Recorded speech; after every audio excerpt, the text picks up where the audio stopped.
Okay, good afternoon, everyone. Welcome back to Baiju's Exam Prep IAS. This is Sham Kagod here. Now, before I start the discussion, or let's say restart the discussion, if there is no issue with the sound, can you please give me a thumbs up? Let me know that the sound is okay so that we can start the discussion. Done? Okay, so in the previous session, that is before the lunch break, we discussed the concept of base erosion and profit shifting.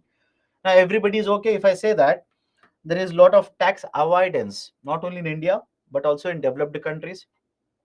Companies use different methods, different techniques, different strategies to avoid taxes.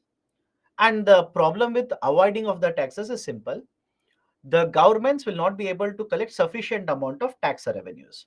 And for a developing country such as ours, that is India, the dependence on the tax receipts is very, very high. We require large amount of taxes to be collected because our expenditure requirements are very huge. And if I collect more and more tax receipts, my dependence on the market borrowings automatically would be lower.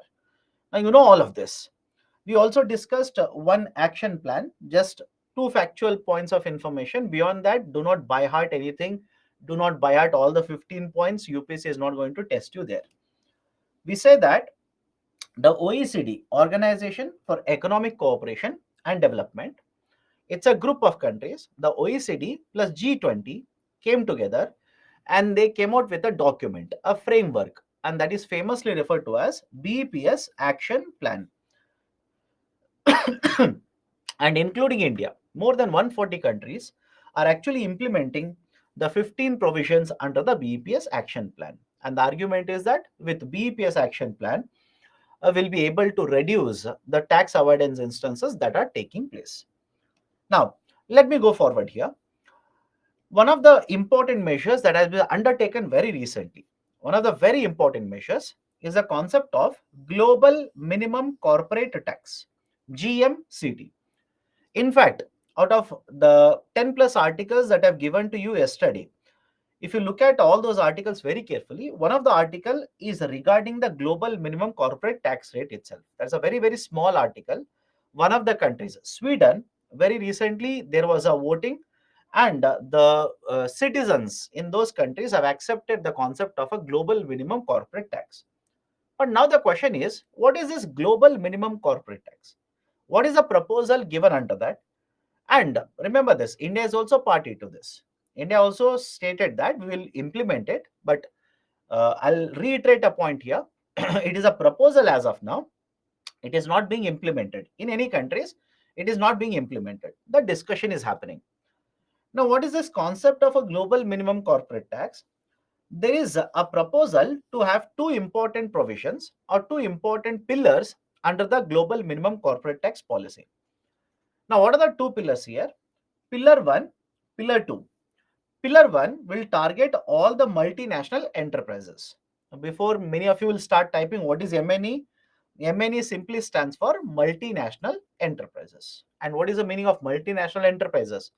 Whenever the companies are present in more and more countries, right? More than 6 countries, more than 7 countries, we generally call them as multinational enterprises.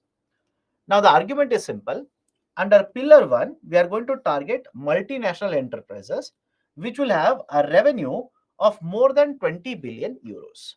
Right? The revenue that is generated by these companies is more than 20 billion euros. And what is the objective here? Part of their profits will be taken away and they will be given, that is basically in the form of taxes, they will be given in the countries where they are generating profits. I'll explain this, understand the logic behind it. What is the argument here? Percentage of the profit will be taxed in the country where they're generating profit. Now, what is the reason? Why should we implement it? Let's take a simple example. India is a very large populated country, correct? This is a statement, factual statement, by the way. India has a huge amount of population. Population also means the customer base of India is also very high. The customer base for any company for that matter, it's very, very high. Large number of customers are available. Now imagine a foreign company will come to India, such as Facebook, such as Amazon, etc. They will use the customer base in India. Consumers are very large in number in India. So they will use this customer base. They will generate lot of profit. They will generate lot of profit. Now, when it is the question of paying taxes on the profits, they would be registered in, let's say, British Virgin Islands. They would be registered in, let's say, Netherlands. They will be registered in some other country where the tax rates are very low, and they will pay the taxes on the profits that they have generated in that country. Now, will the government of India be happy with this policy? If you are the prime minister, assuming if you are the prime minister, will you be happy with this kind of abuse of the system where foreign companies are coming to India, they're using the customer base, generating profit, but paying the corporate taxes somewhere else? Of course, you will not be happy. So, what is the proposal here?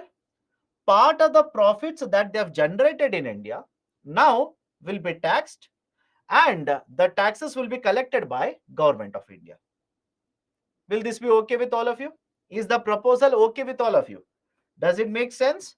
If they are generating revenues in India, they will have to pay certain amount of taxes to Indian government.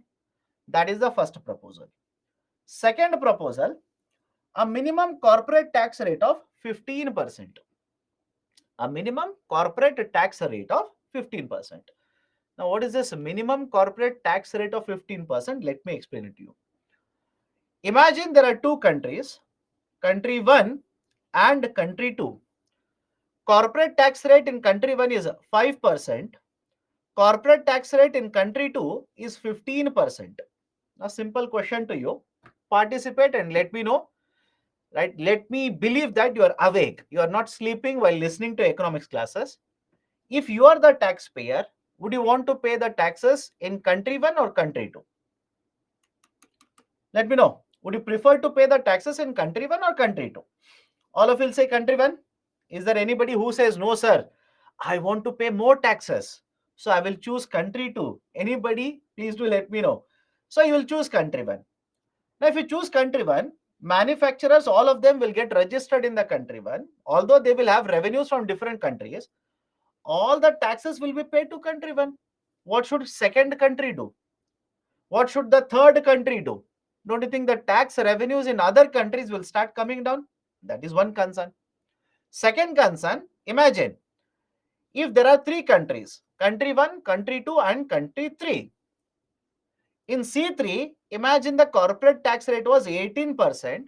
Suddenly the government of country 3 will reduce it to 4%. Think of it. It will reduce it to 4%. Don't you think there will be a race now?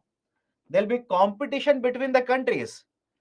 Country 1 will also reduce it to, let's say, 3.9%. Country 2 would reduce it to, let's say, 3.7%. Now, can you see the race? Can you see the competition between the countries? Can I call this as a race to the bottom? Let me know. Can I call this as race to the bottom? That is, each country competing with each other is trying to, right, basically outmaneuver, is trying to remove the other country from the competition by reducing the corporate taxes. But what is the impact? What is the impact? Don't you think if all the three countries enter into competition like this, all the three countries will start losing lot of tax revenues? The companies, even if they, let's say, imagine, right, even if they, right, get located in the second country, do you think compared to 15%, now at 3.7%, second country will be generating lot of corporate taxes? No. So this is called as a race to the bottom. How do we prohibit it? How do we ensure companies will not basically try to put the countries in competition where companies will get the benefit, but the countries will lose the tax revenues? That is the reason now there is one more proposal. What is the proposal? Minimum corporate tax rate must be 15%.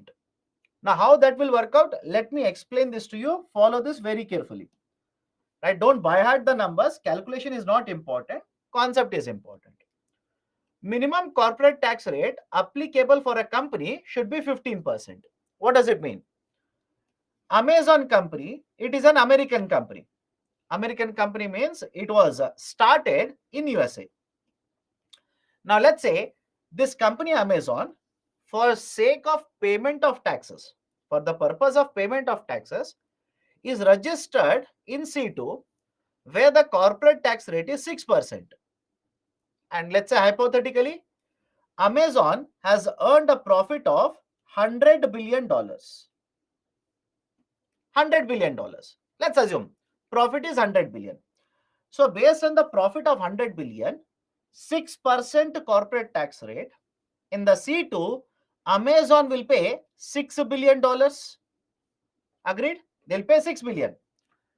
Now the home country means the country where the company is actually established, where it started working first. Now the home country will look at it and say, minimum tax rate should be 15. Minimum, right? Wherever you pay the taxes, you will have to pay 15% at least. But you have paid how much? 6%. So what is the difference? Please tell me, what is the difference? Difference is 9%. So the government of USA will calculate 9% on the profits of the company and will force the Amazon company to pay $9 billion to the USA government. Right? The government, that is USA government, will force the Amazon company to pay $9 billion in the form of taxes to the American government, which means where you're registered doesn't matter. You will end up paying a minimum corporate tax rate of 15%. Now, let me ask you one more calculation. Think of it and answer. Calculate and let me know. Imagine there is a company. It is registered in country 3, registered for payment of taxes. It is registered in country 3. The tax rate in country 3 is 3%. Tax rate in country 3 is 3%. And the company will earn a profit of, let's say, right, let's make a simple number so that calculation will become easier for you, will earn $200 billion. Now, if the home country is UK, please tell me how much will be the UK government impose and collect in the form of taxes in numbers from this company. I'm asking you in numbers. Don't tell me percentage. Percentage is much more easier. Percentage is very easier. Tell me in numbers, right? How many billion dollars? 1 billion, 2 billion, 4 billion, 20 billion, 25 billion. How many billion dollars? Can we do the calculation? 3% means 15% should be minimum. So distance, that is basically shortfall, is how much? 12%. So 12% of $200 billion, that would become how much? $24 billion. That will be the taxes that this company will have to pay to the UK government. Any difficulty in understanding the logic behind this? Right? What is the logic? If a country has a lower tax rate, generally companies will run to that country to establish. And a result of this, lot of tax avoidance will happen.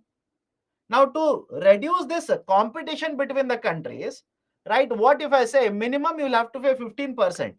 Whether you pay in country 1, country 2, country 3, doesn't matter. Minimum 15% you'll have to pay. Which means even if country 3 reduces the corporate tax rate to 0%, there is no benefit to you because you will have to pay 15% corporate taxes. All of you agree with me now? If there is one country which will offer you 0% corporate tax rate, does it mean you're going to get the benefit of 0%? No. You will end up paying 15% of your profits, let's say, to the American government. This is the argument. This is the argument so that we can reduce tax avoidances. We can prohibit the race to the bottom. Otherwise, countries will keep on competing with themselves. And as a result of this, every country will end up losing.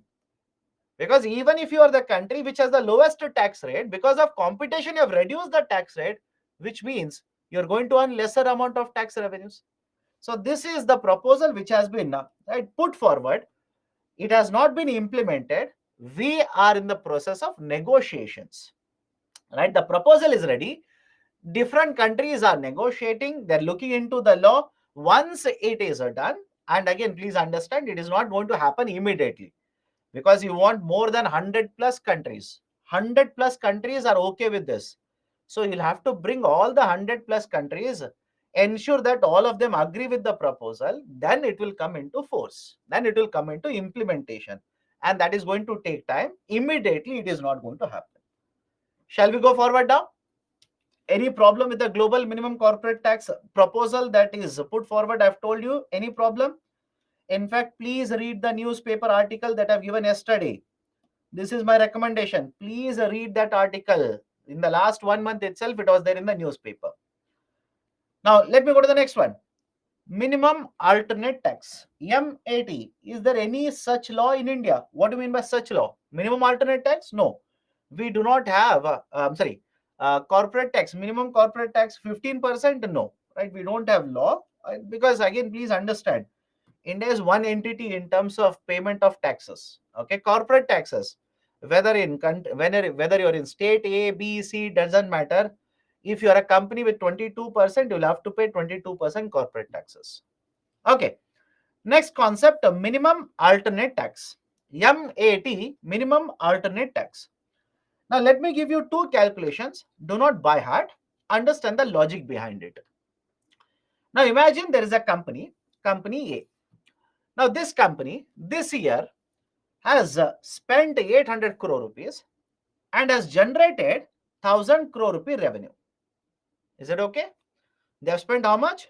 800 crore and they have generated how much? 1000 crore rupee. Which means, right, the book profit. Now there is a term called as book profit. Many of you will get stuck up with the term book profit.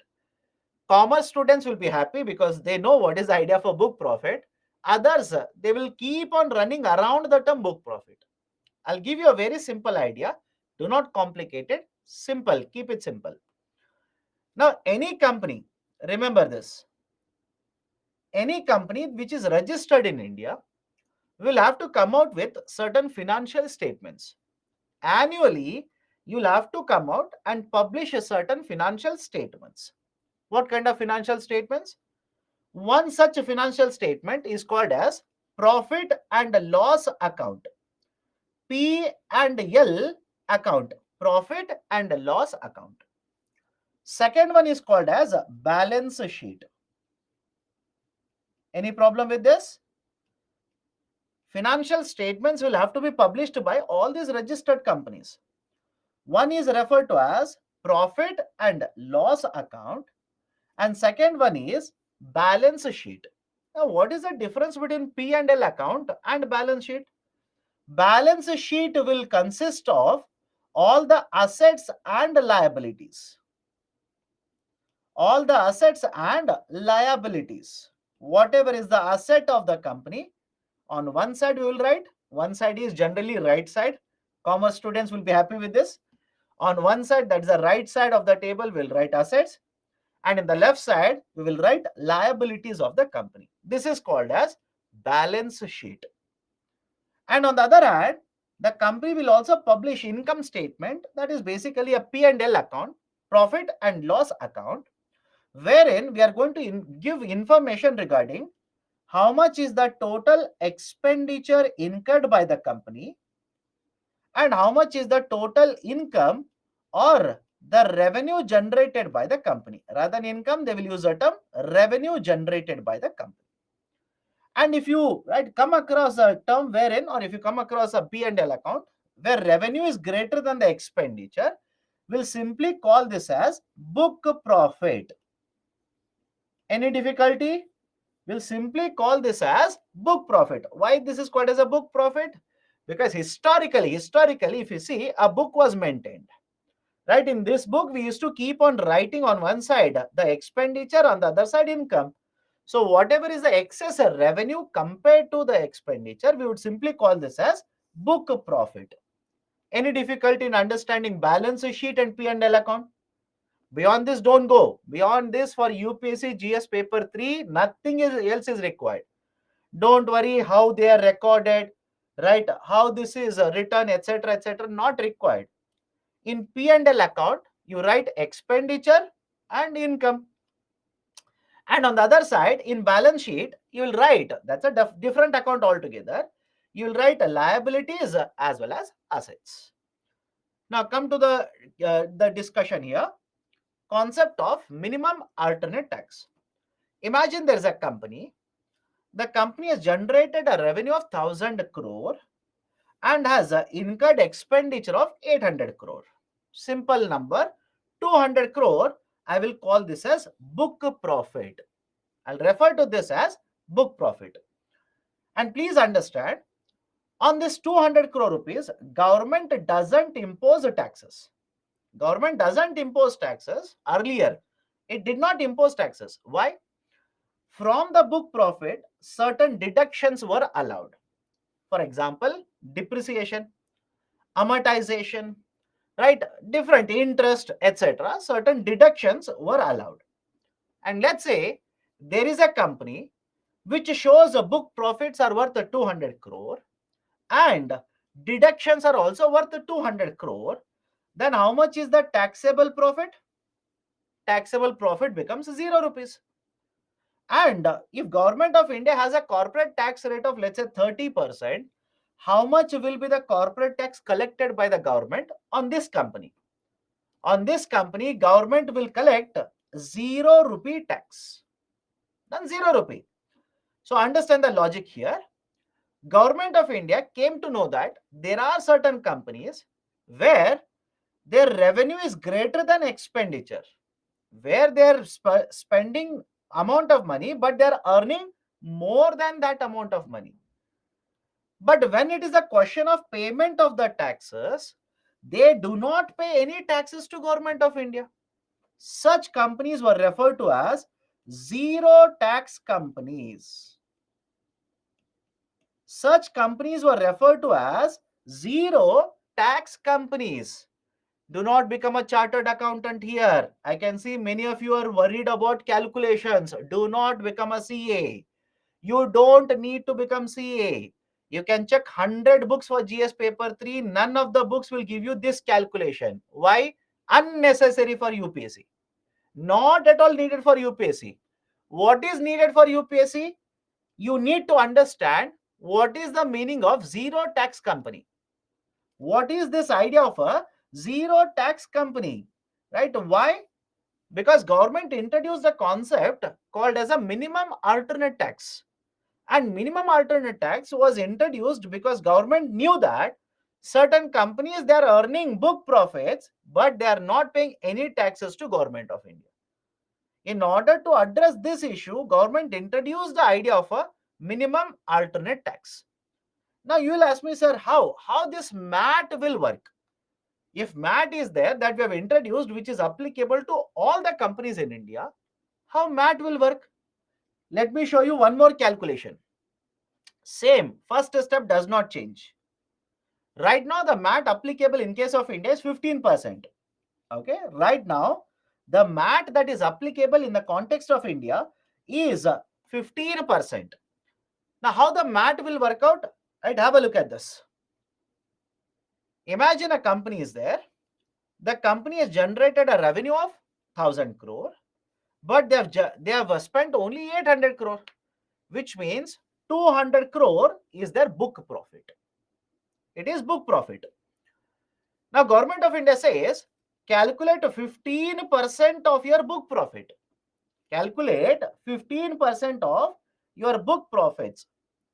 And whatever deductions you want to claim the deductions, you will arrive at a taxable profit. And let's say the company will claim the deduction of 200 crore rupees. Now, 0 rupee, right, is the taxable profit. Now, if you apply 30% for 0 rupees, how much will be the corporate tax rate here? I'm sorry, how much will be the corporate taxes here? 0. Now, 15% of 200 crore. 15% of 200 crore is how much? 30 crore rupees. And 30% of 0 crore is how much? 0 rupees. Which is greater? Let me know. Which is bigger one?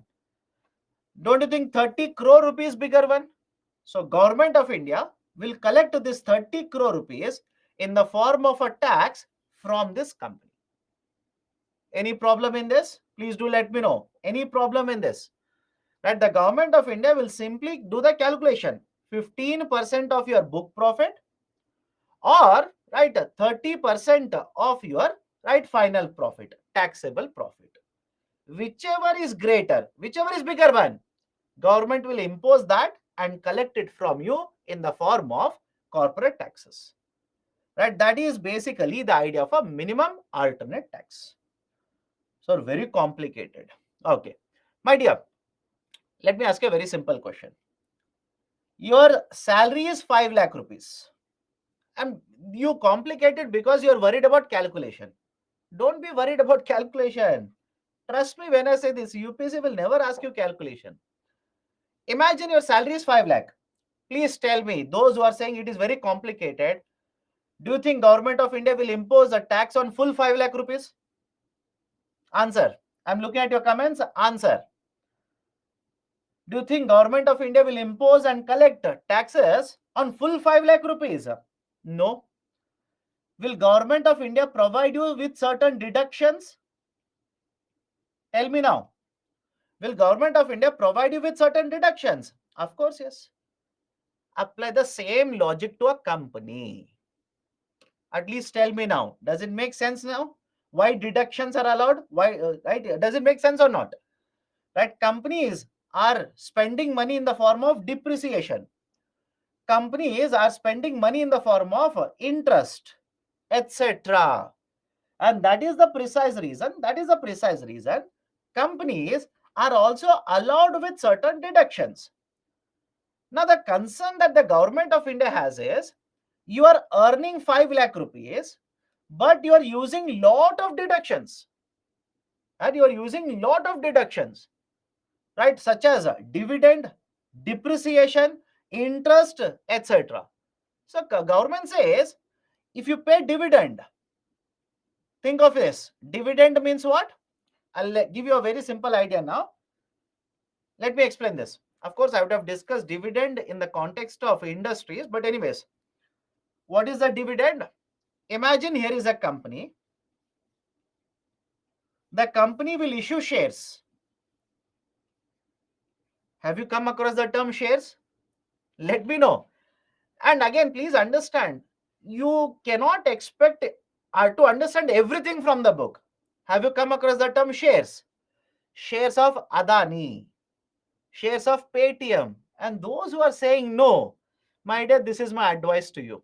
Read newspapers. As far as I'm concerned, your preparations for current affairs is very, very weak. Very, very weak. And I don't have to read newspapers. I'm not writing exam. You are supposed to write exam. You are saying you have not even heard the term share, despite, right? Which means you have not even heard what has happened to Adani group of companies in the last 1 year. Let me know. Have you not even heard what has happened with Adani group of companies, the share price of Adani in the last 1 year? If you say even now, yes, then right, it means you're lagging behind a lot. You're very, very back in terms of UPSC preparation. It's a very, very red light. Red light is blinking for you. Please be very careful. Company will issue shares. Imagine you will purchase shares, I will purchase the shares. What is the market price, etc.? Don't worry, we'll discuss that later. Shares are nothing but the shares represent ownership in the company. Shares represent nothing but ownership in the company. For example, imagine a company has 100 shares, and if you have, let's say, 5 shares of this, simple numbers. Company has 100 shares, they have issued 100 shares, you have purchased and you own 5 of these shares. Can I call you as, right, understand this, can I call you as 5% owner of the company? Think of it. Can I call you as 5% owner of the company or not? And please don't get confused here also. I'm taking very simple numbers. 100 shares are there, you have purchased 5 of them. 5%. I've not taken, let's say, 5 lakh or 59 lakh 76,300, let's say 315. and out of this you will purchase 3,437 shares. Then I'll say percentage, and most of you will start sleeping there itself, right? So 100 shares are there, and you have purchased 5 shares, which means you are 5% owner. Point number one. Point number two, now tell me, if you are the 5% owner, profits of the company will belong to whom? Second question to you. Profits of the company will belong to whom? Profits of the company should go to the owners. And who are the owners? You are one of the owner. So understand the logic. Next point. Certain part of the profit will be given to shareholders. And this is called as dividend. Now everybody is okay with the term dividend? Anybody has a doubt regarding the term dividend? Please do let me know. Certain part of the profits owned by the company or earned by the company will be given to shareholders. Why shareholders? Because shareholders are the owners and profits should belong to the owners. Now this is called as dividend. One of the deductions, that the government will allow is a dividend. Now please tell me, if a company will claim a dividend will claim a deduction, one of the deduction is a dividend, but it will pay 0 rupees to the government of India in the form of corporate taxes. If you are the government, will you be happy with this? Let me know. At least now it should be clear to you. A company is claiming deductions. One of the deductions, let's say, dividends given to the shareholders or owners of the company. So the company on side distributes the dividends to the shareholders, but on the other side, when they're supposed to give taxes to the government of India, they will use accounting methods, accounting practices, and say, see, I've used whatever policy you have, but I will not pay any taxes to you. These are referred to as zero tax companies. These were referred to as zero tax companies. So government of India came to know that there is an issue. Companies are there. Companies are earning lot of money. They are creating book profits, but they are not paying any taxes to us.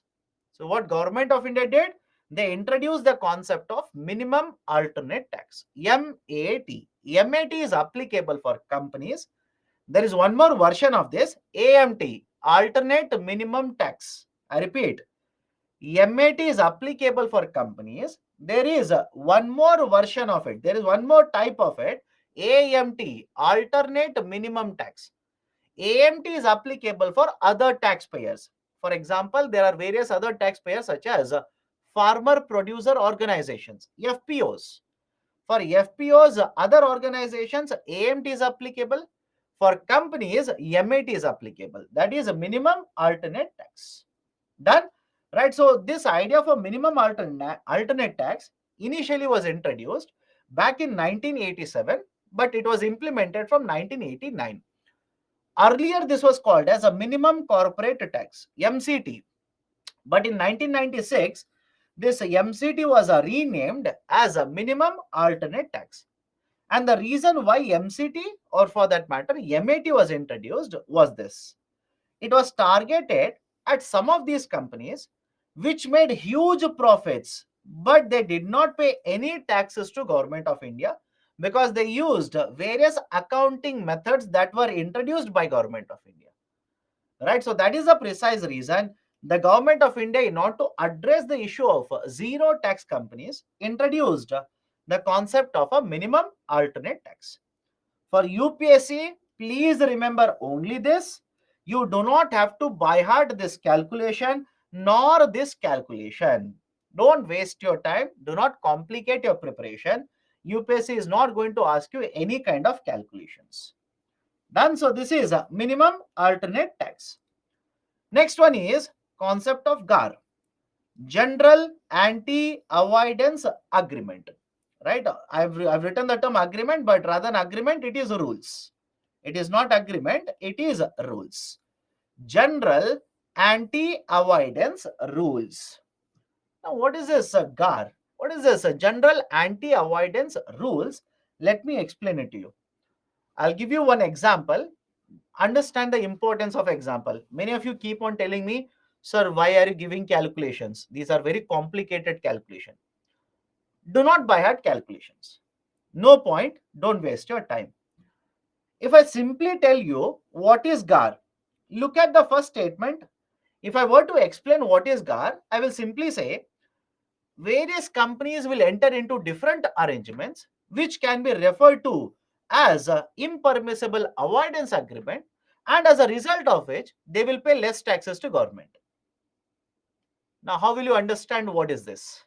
How will you understand what is an impermissible avoidance agreement, right? Or IAA. How will you understand all of it? That is the precise reason I've given you calculations. Done? So let me go forward. Any part of any issue so far?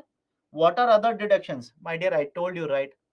Dividend, depreciation, interest payment, lot of deductions are allowed. Don't worry. As far as I'm concerned, you're simply concerned about unnecessary things. You're concerned about unnecessary things. Why? I'll tell you. Whatever book you have, please open it. If you don't trust me, whatever book you have, please open it. Just to check whether any explanation is given for MAT. And more importantly, just check whether any calculations are given to prove MAT. You will not get it. Don't waste your time. And I will tell you where you will get it. And that is not necessary for UPSC. I'll tell you where you will get it. You will get all of these calculations in the notes which are published by ICAI. But please understand my next point very, very carefully. Are these notes needed for UPSC? Absolutely no. Absolutely no. Don't waste your time. You will get the calculations regarding this in the IGNO notes. Again, is IGNO notes required for UPSC? Absolutely no. Please do not waste your time. Do not run behind these kind of notes. These are only required for higher level for studies. For GS paper 3, whatever I'm discussing, it is much, much more than what is actually required. Because you can check the previous year question papers, right? I know many of you will not trust me. Doesn't matter whatever I say. You will never trust me, right? How do you understand whether I'm teaching? Is it needed, not needed? Check the previous year question papers. You will understand automatically. Okay. Now, let me go to the next one. Concept of GAR. Now, there is a term called as a impermissible avoidance agreement. What is this impermissible avoidance agreement? I've given one example. Now, to understand this example, focus on a term here, special economic zone. Focus on that term. I'll explain this.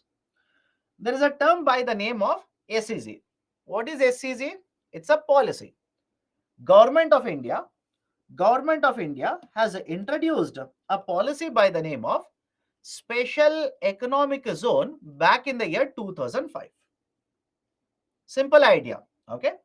Government of India has introduced a new law by the name of Special Economic Zones in the year 2005. Now, what is this Special Economic Zone? Right? Imagine this is India. I'm saying imagine. Don't say, sir, India is not square, etc. Imagine this is India. Okay. Now, within India, imagine a small part has been identified by the government, and government will say this region will be classified as special economic zone. This region is classified as special economic zone. Now, many of you ask me, sir, what is the special economic zone?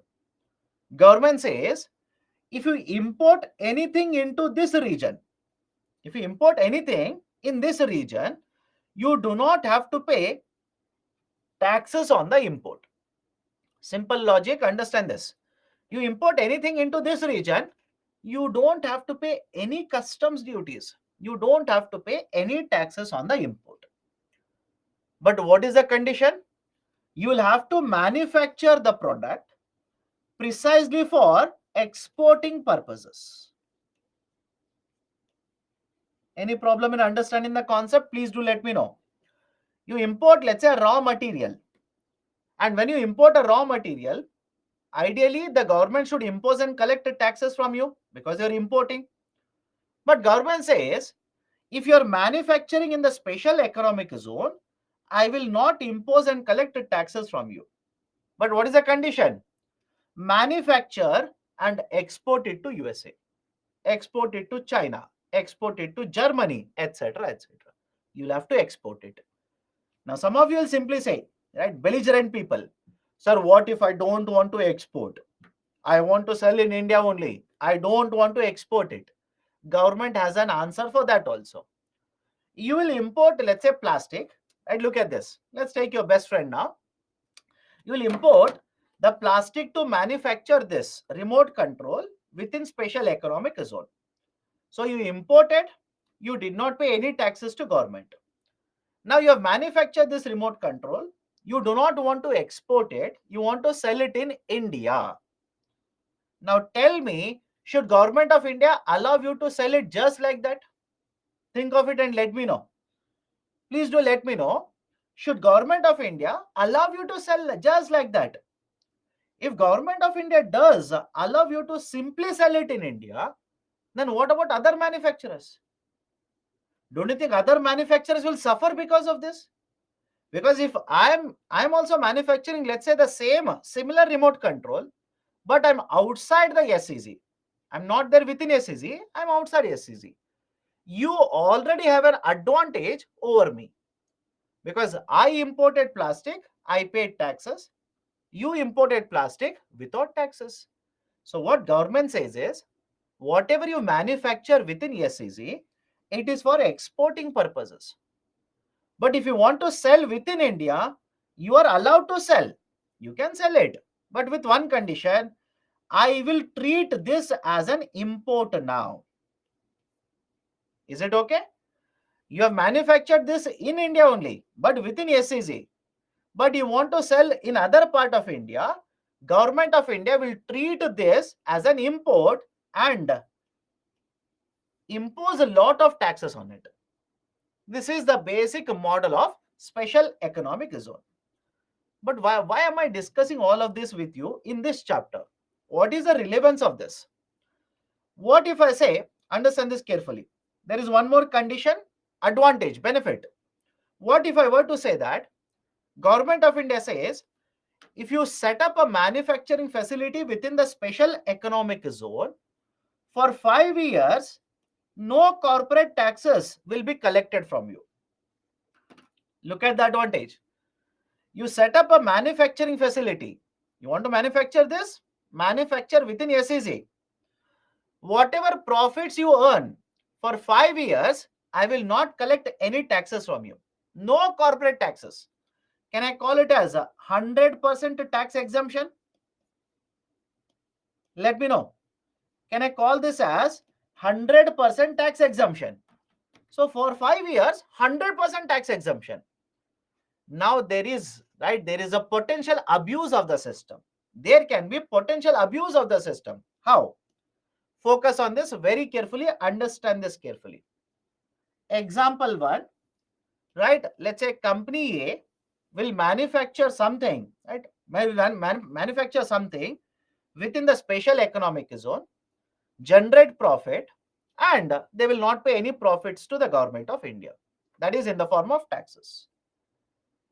Domestic tariff area. Domestic tariff area means, right? Let me show it to you. Assume this is India. All of you remember this? I said, assume this is India. And within India, only this was special economic zone. Now, whatever is marked with red marker, the rest of India will be classified as domestic tariff area. Agreed? Rest of India, right, except that is the whole territory of India, you remove SEZ, whatever is left out, this is called as DTA, domestic tariff area. Now come back to the explanation here. Company A is established in SEZ, they will earn profit, no taxes, 100% exemption. Company B is located in the domestic tariff area. Whatever profits are generated, 30% of the profits will be collected by Government of India in the form of corporate taxes. This is example 1. Now, some of the businessmen will look at the situation and say, there can be a potential abuse. We can use this in our favor. How? I'll give a very simple example. Follow this carefully. Imagine I'm a manufacturer. I am manufacturing in domestic tariff area. I repeat, I'm manufacturing in the domestic tariff area this marker. This remote control. What I will do is, I will set up one more company, my own company. I'll set up one more company in the special economic zone.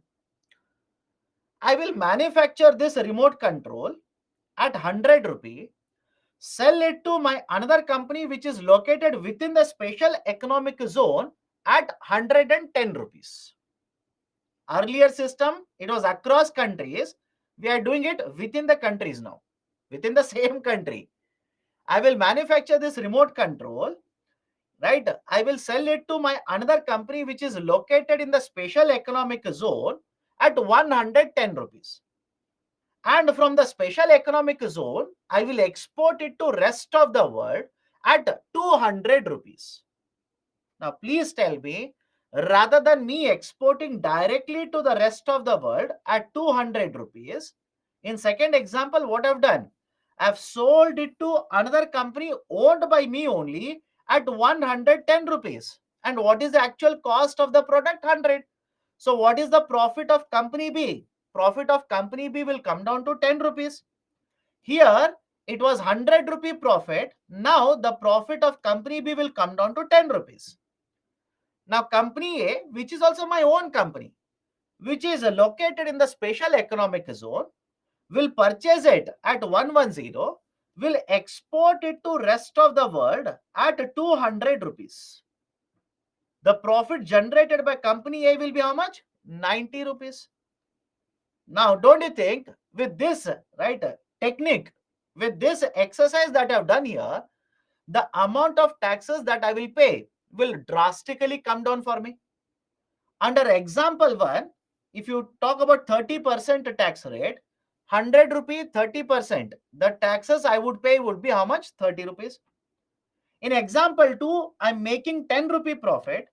30% of this is the tax, which is nothing but 3 rupee.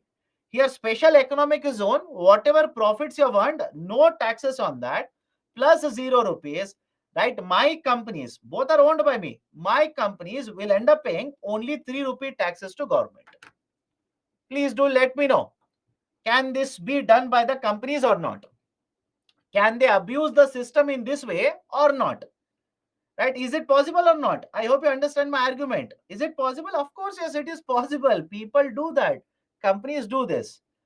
Now, this arrangement which is existing between B and A, it is called as a tax avoidance arrangement. Is it okay? This arrangement, it is for what purposes? For what purposes do you think company B is selling this to company A? For what purposes are they doing it? For avoidance of the taxes. For avoidance of the taxes. Possibility is there. Now, what is the advantage? Right? What is the advantage? They know that in SEZ, taxes are not applicable. Tax exemption is there. I want to take that advantage. But what are they doing? In this example, what am I doing? Am I manufacturing this remote control in SEZ? No. I'm simply purchasing, packaging, and selling it to USA. So this is abuse of the system. And such arrangements are referred to as, please have a look at this, impermissible avoidance agreements. Such arrangements between companies, right, where for the purposes of tax avoidance, agreements are signed. These are called as impermissible avoidance agreements. Any problem in understanding what is IAA? Please do let me know. Is it illegal? No, my dear, it is not illegal. Because where does government of India say you cannot set up one more company?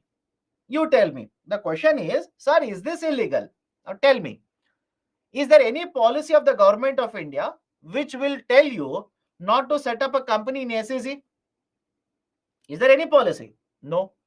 Is there any policy of government of India which says you cannot have two companies, one in SEZ and one outside SEZ? No, that also is not there. So what you have done, there is a potential abuse. You can abuse the system, that. So what you have done is you have made certain arrangements in such a way that you will abuse the system. But Government of India says, right? Government of India says, I will not allow you to do that. How? Company A will file a report to Government of India. Okay, Company A will publish the report, publish the documents, right? That is a financial statement, and will give it to Government of India. That is a tax authority. Imagine you are the tax authority, right? You are the tax authority. When they will give you the document, what they're saying, sir, I'm selling, let's say, only one product. They're saying, sir, I'm selling this product to the international market at 200 rupees and I purchased it at 110. My profit is 90, but because the tax exemption is there, I will pay 0 rupees to Government of India. Now you find that this remote control is purchased by Company B from Company A. And who is the owner of Company A? Same owner. Will you allow this to continue? Think of it. Will you allow the Company A to get the benefit of tax exemption? Should you allow it in the first place? If you know that there is a loophole, companies are abusing the loophole, right? Should you allow that to continue? Of course, no. You will never allow that. Now, what is the solution then? Solution is simple. The tax authorities will again impose a 30% corporate tax on the Company A and collect that tax. I hope you understand. Company A, right, on this company's profit, the tax authorities will not provide any tax exemption. They will simply say, this arrangement that you have between Company A and Company B, the arrangement is leading to tax avoidance. I hope you understand. The arrangement is leading to tax avoidance. And because it is leading to tax avoidance, whatever tax exemption I should be giving to you, I will not give you that tax exemption.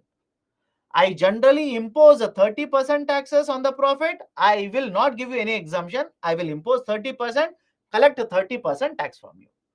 This is basically general anti-avoidance rule. Is it okay?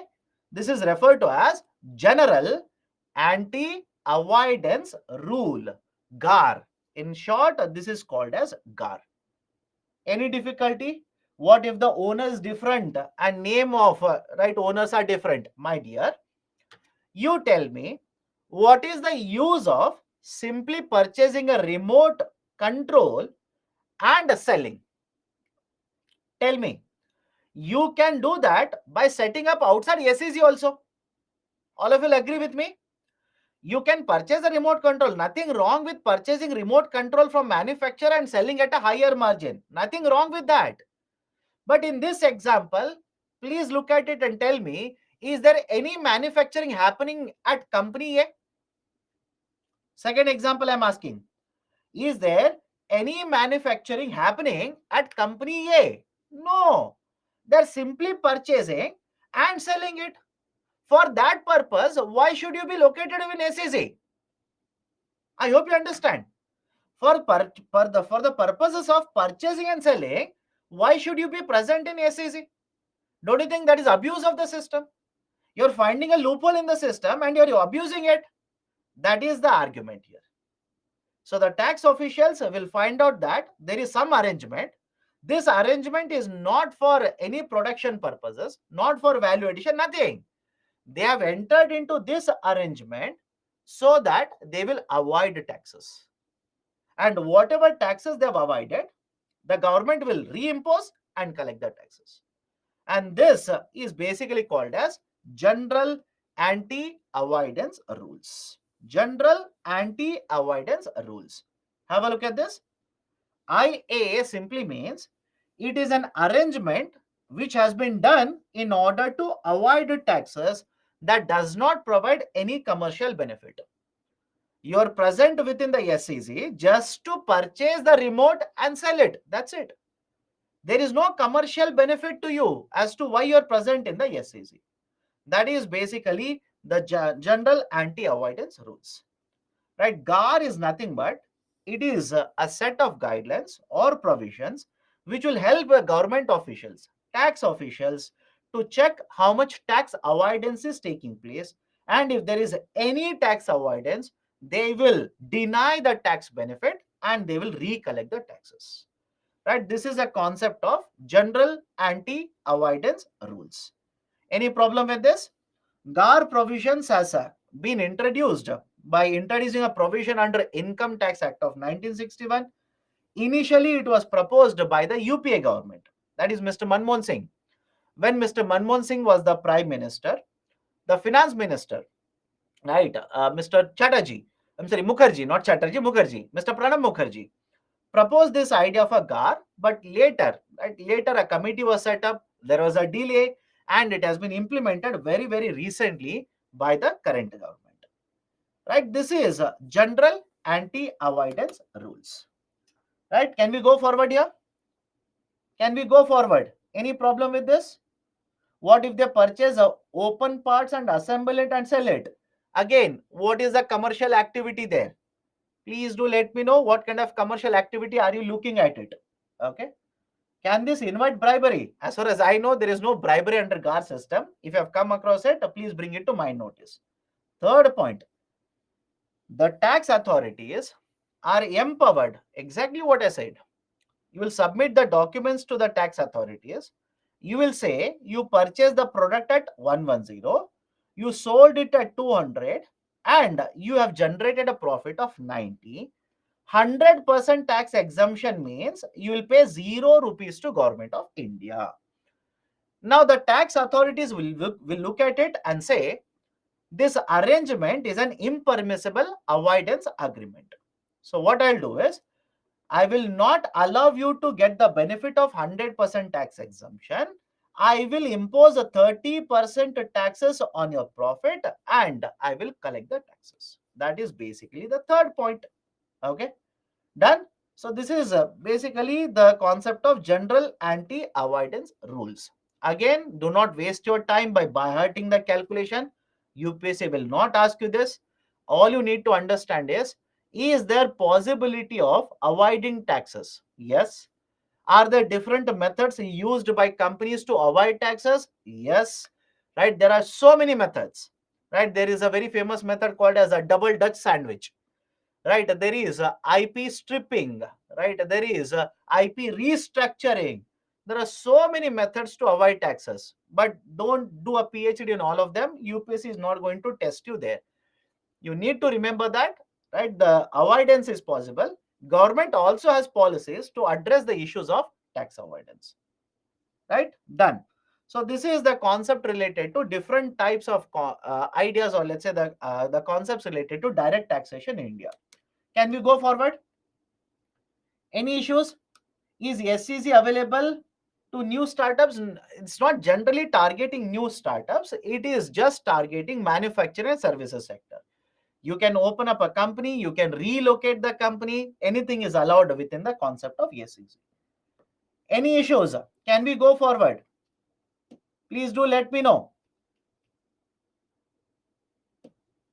If there is no issue, if nobody is going to reply to me, I'll assume you have understood everything. I'll go to the next point.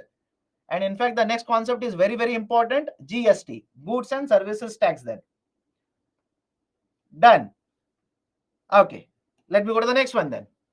To understand the concept of GST, right, this is very important. If you want to understand why GST is so important, right, such a beautiful concept, you need to understand two important things. One is called as a cascading effect. One is referred to as a cascading effect. And another one is referred to as, right, I'll come back to this, input to tax credit. One is cascading effect. Second one is input to tax credit. Understand both of them and half of the work in GST is done. Trust me when I say this. Understand both. What is cascading? What is input tax credit? Half of the GST you already understood. Now let me start. Earlier, okay, earlier, the government of India had the power to impose certain indirect taxes, and the state government also had the power to impose indirect taxes. So let's understand this very carefully now. Central government also imposed indirect taxes. States also imposed indirect taxes. State governments, and understand this, impose the indirect taxes on the sales of the product, on the sale of the product, whereas central government impose the taxes on, right, on the production of the good or a service. Do you understand the difference between production and sales? Please do let me know. Is the logic okay? Production and sales, that is, when customers would purchase, buyers would purchase the product in the market, state government would be imposing a tax on it. But before the customer will purchase, don't you think plastic sold by one company to another company, that will be for production purposes? A tire sold by MRF company to Maruti company, that is for production purposes. Steel sold by one company to another company, that is for production purposes. So central government had the power to impose taxes on production. State governments had the power to impose the taxes on sale of the products in the market. But there was one problem. What was the problem? Because of different taxation powers for different authorities, two different authorities, right? Two different taxation powers. There was, right, a cascading effect. What do you mean by cascading effect? Whenever a tax is imposed on already existing tax, it is called as cascading effect. Let me prove it to you. Imagine A will produce something, sell it to B. Okay, simple. A will produce something and sell it to B. Step 1. And let's say, hypothetically, let's say, right, the price of the good is 100 rupee, tax rate is 10%. Tax rate is simply 10%. So 10% of 100 rupee, which is nothing but 10 rupee. So B will be purchasing this. Just to make it much more easier, let's say this is me and this is you. Done. So I have produced something. I will sell it to you at 100. The purchasing price, that is what you pay, will be 100 rupee plus 10% tax, 10 rupee. So you will purchase the product at 110 rupees. Now please tell me, will you sell the product again in the market, whether it is plastic, whatever it is? Will you sell it again in the market at 110 rupees? Think of it and let me know. You have purchased it by paying 110. Will you not sell it at more than 110? Anybody has a doubt in this? Whatever product it is.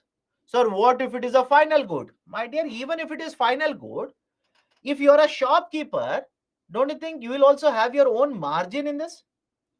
What if it is an intermediary good? Doesn't matter. You have purchased an intermediary good, you will sell it to somebody else. Of course, you will sell it at a higher price. So have a look at this. You will purchase by paying 110, out of which 10 rupee is the tax. Now you want to sell it in the market at 20 rupee more. 20 rupee extra, you want to sell it in the market. So you want to sell it in the market at 100, that is the cost of the product, plus a 10 rupee, which is the tax, plus 20 rupee. That is, it could be because of the transportation, labor, profit, whatever it is. Don't worry. You want to sell it at 20 rupees more. Now, please tell me, when you want to sell it in the market at 130 rupees, government will again impose a tax of 10% on 130 rupees. Can I say, in step 2, basically you are seeing a tax imposed on the tax? Think of it and let me know. In the step 2, if government imposes a 10% tax on 130 rupees, is it not a tax on tax? Anybody has a doubt here? Please do let me know right now itself. Anybody has a doubt here?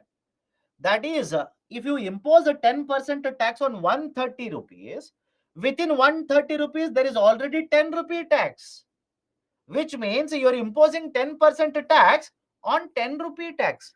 This is called as cascading effect. This is called as cascading effect. And what is the problem with the cascading effect? Point number one. Because of the cascading effect, please tell me what will happen to market price. Let me know. Because of the cascading effect, what do you think will happen to market prices? Market prices will be higher. Don't you think market prices would be much higher here? Of course, yes. Second, who will pay all these indirect taxes finally?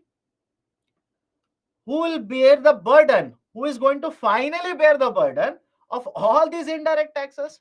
Buyer, customer, you and me.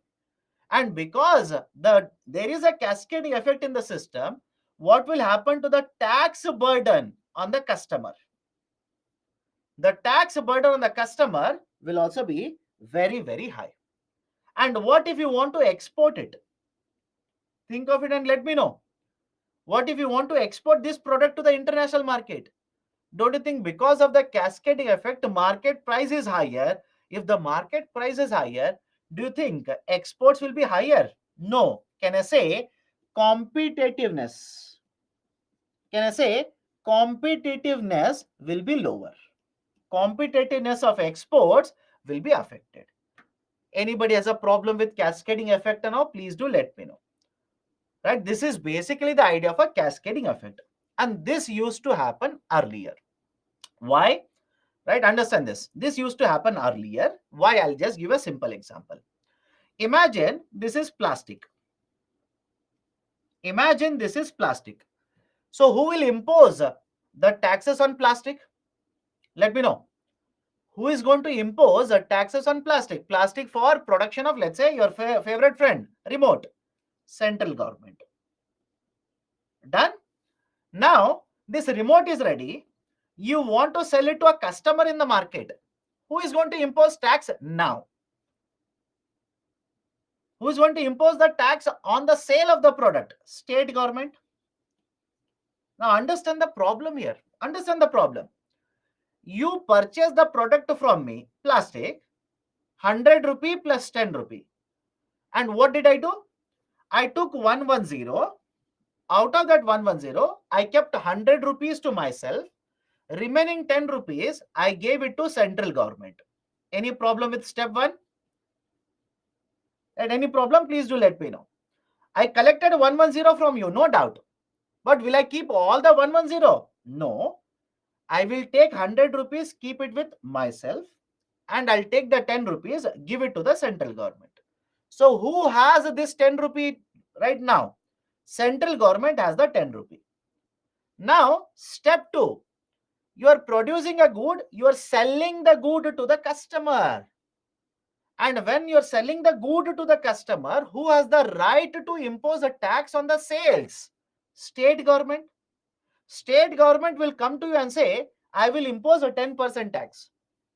But you will tell the state government, I've already paid the tax. You are telling the state that you already paid the tax. State government will say that 10 rupee that you have paid has gone to central government.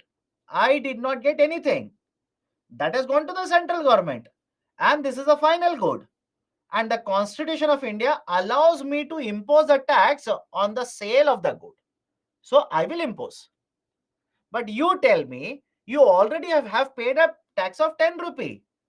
And if you are not getting the 10 rupee from anyone else, nobody is going to return the 10 rupees to you. From where will you collect the 10 rupee from? Don't you think you will simply transfer the 10 rupee tax burden to the customer? This is the precise reason.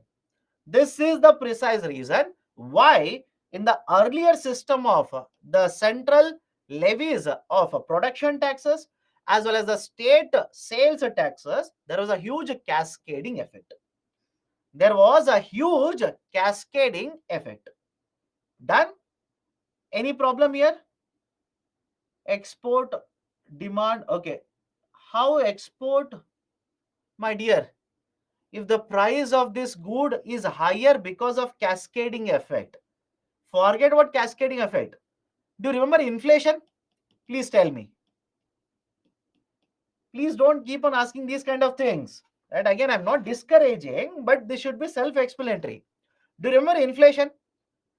If inflation is higher, which means market price of the product is higher, do you think your exports will be increasing from India? Let me know. We have discussed this, by the way, where? Yesterday. Please check yesterday's inflation PPT, you'll understand. Do you think your exports will increase? No. Now, market price also can increase because of cascading effect. Agreed now? Market prices can also increase because of cascading effect. Now, because of cascading effect, if market prices will increase from 120 to 140, 140 to 150, what will happen to your exports? Your export competitiveness automatically will go down. All of you will agree with me now? Can I go forward? Any problem, please do let me know. Otherwise, I'll go to the next point. Now, you know that earlier we had this kind of taxation system. So there was a problem that would lead to a lot of cascading effect. So what we did? What we did was the state governments, understand this carefully, the state governments introduced a new system by the name of value added taxation, VAT. The state governments introduced a new system by the name of value added taxation, VAT system. And the beauty of the VAT system, which was introduced by the state governments and replaced the sales tax, it replaced sales tax regime of the state government. What was the beauty of this system? The beauty was that they introduced a concept by the name of input tax credit. Input tax credit. Now, what is this idea of an input tax credit? Let me take the same example. This is me, this is you, this is a step 1, and this is a step 2. So understand the beauty of this system. Then I'll come back to input tax credit. Step 1, I will sell the product to you, 100 rupee plus 10 rupee tax. 100 rupee plus 10 rupee. So you paid how much? 110 rupees to me. The tax component is how much? 10 rupees. Tax component will be simple, 10 rupees. Now, you will take it and you will sell it to C. You want to sell it to C. But understand this very carefully now. In the step 1, how much taxes you have paid? Let me know. Let me know and let me understand that you are able to understand. When you purchase the product in the step 1, how much taxes you have paid? All of you will agree? It is there right in front of your eyes. 10 rupee taxes you have paid. Government tells you, I repeat, government tells you that whatever taxes you have paid on your inputs, I repeat, whatever taxes you have paid on your inputs, that will be credited back to you. Credited means the 10 rupee will be given back to you. Which means now look at the step 2. You want to sell it at 20 rupees more to the customer. You will take the input cost 100 rupee. You want to sell it at 20 rupees more. You will include that also. Now please think of this and tell me, whatever tax on the input is given back to you, will you include a 10 rupee tax as well in the step 2? Let me know. I'll repeat it again. You have purchased the product, you have paid a tax of 10. Government says that 10 rupee will be given back to you. Now my question is, you want to sell it in the market, you will include 100 rupee, that is the input cost, plus 20 rupee, that is your earning. Will you include the 10 rupee tax again? You will simply say no. Why? You have paid a tax of 10, you will get the 10 rupee back. Simple. You will get the 10 rupee back. Which means in the step 2, when the pricing is supposed to be decided, you will not include 10 rupee tax. Now what will be the price? 120 rupee will be your selling price. Government will impose a 10% tax on this 120. So 120 plus 12 rupee tax, the market price will be how much? 132 rupees. Right? 132 rupees. Now please tell me, is there any cascading effect in this example? Let me know. Is there any cascading effect in this example? In the earlier example, Was there cascading effect? Of course, yes. Market price was very high. Tax burden on the customer was very high, right? This would even affect the export potential of India. In this example, because of input tax credit, ITC, input tax credit, the market prices would be much lower. Tax burden on the final consumer would be lower. And in this example, there is no cascading effect. This is the beauty of the VAT system. And remember this, you will observe the same thing even under GST, goods and services tax. You will observe the same thing even under GST, goods and services tax. Under the GST, at every step, you are going to get input tax credit. How? I'll explain this. Picture is there. Don't worry. But now is the logic clear? Earlier, there was a cascading effect. In order to address cascading effect, states came together. They introduced a concept by the name of value-added taxation. And under the value-added taxation, the argument was whatever taxes you have paid on the inputs, automatically those taxes would be credited back to you, will be given to you. That is, let's say you will purchase this from me. You pay certain taxes, and you're about to sell this to a customer. Whatever taxes you have paid when you purchase this remote control, those taxes would be given back to you, which meant there was no reason to include those taxes when you decided the selling price to the customer. So at stepwise, the input to tax credit was provided, cascading effect would not be there, and that would reduce the tax burden on the customer. This is basically the VAT system for you. This is how the value added taxation system would work. But there was one problem, right? This is technical now, right? I'll come back to this, don't worry. There was one problem. What was the problem? Follow this very carefully. Please tell me, VAT system, I said, replaces sales tax regime of the state governments. Is the logic okay? The VAT system will replace the sales tax regime of the state governments.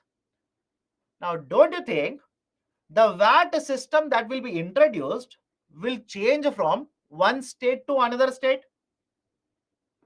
Any problem in understanding this? The VAT that has been introduced will change from one state to another state.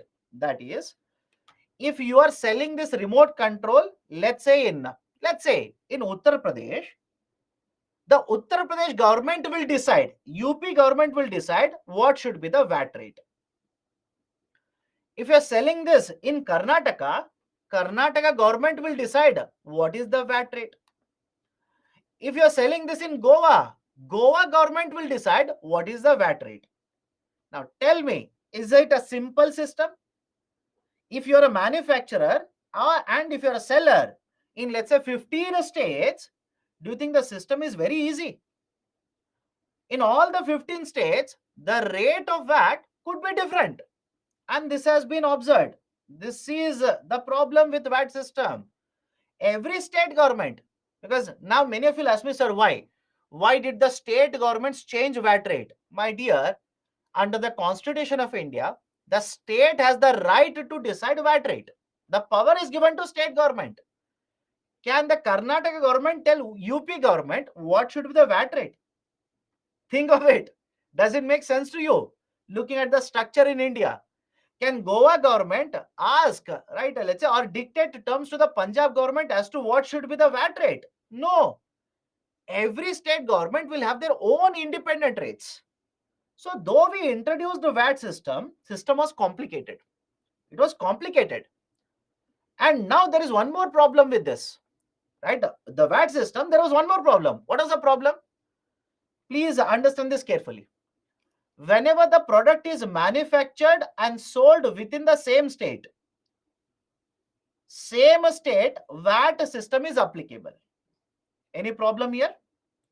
Product is manufactured and consumed within the same state. VAT of only one state is applicable. Now imagine the product is manufactured in state 1, will move across the border, will be sold in state 2. This is tricky. Product is manufactured in one state, sold across the border in state 2. Now please tell me which state government will have the right to impose a tax on this. Will it be state government 1? Will it be state government 2? Whatever your answer is, wrong. Both of them we are not allowed to impose the taxes. Why? I'll tell you. Please go back to the polity classes if the polity is over to you. Interstate trade and commerce. This is the tricky part. Interstate trade and commerce. Please tell me, in the division of powers, for at least for whom the polity classes are over, interstate trade and commerce, the power of regulating interstate trade and commerce goes to whom? It is under the central government. It is under the central government, which means when the product is manufactured in state 1, moves across the border to the state 2, who has the right to impose taxes? It is the central government. Any problem in understanding this? The right went to the central government. Now let me elaborate on this. Imagine this example. Imagine this is a state 1 and this is a state 2. Follow this very carefully. UPSC will not ask you all of this, but you should know, even though VAT provided ITC, what was the problem with that? Look at this. Imagine one example where the good is manufactured in state 1, but the consumption will happen in state 2. So I am there here, right, as usual, and you are here. So I will produce a good, sell it to you, right, at 100 rupees. Neither the state 1 will have the right to impose taxes, nor state 2. Central government will impose taxes. Understand this carefully. Central government would impose the taxes. And the tax earlier which was imposed was referred to as central sales tax. It is there here. The tax that was imposed earlier was referred to as central sales tax. Point number 1. Point number 2, this is much more important. The central sales tax was collected and was used by the government where production happened. I'll repeat it. The CST, no doubt, center announced it, but the collection and the usage of the CST, the right of it was given to the state where production of the good happened. Now please look at it and tell me, if the price of the good is 100, CST is 10%, tax collection will be 10 rupee. Please tell me, will this 10 rupee go to the state 1 or state 2? Based on the discussion that we have had, please do let me know. Will this 10 rupee go to the state 1 or state 2? Some of you are saying central government. My dear, listen to what I'm discussing. It happens because there is a lapse of confidence. CST, no doubt, was announced by the central government. But I am saying central government said the state where the good is produced. Listen, the state where good is produced will collect CST and will use the CST. Now, where is the good produced? Where is this good produced? State 1. So the 10 rupee will be collected by whom? State 1. And used by whom? State 1. Any problem so far? Let me know. Any problem so far? Because it is going to get complicated now. So you paid 100 rupee plus 10 rupee CST. That is 10 rupee went to the first government, that is state 1. You have paid 110. Now you want to sell it at 20 rupee extra in state 2. You want to sell it in the second state. Question number 1. If you are a registered seller in the second state, can you go to the state government 1 and ask for input tax credit? Think of it and let me know. You are a seller in the state 2. You are registered with the second state. Can you go to the state one where you are not even registered? Where you are not registered, that's important. Can you go to the state one where you are not registered and ask the state government one to pay back input tax credit? That will not happen. Those who are saying, yes, sir, it is possible, that will not happen. Why, my dear? Please understand.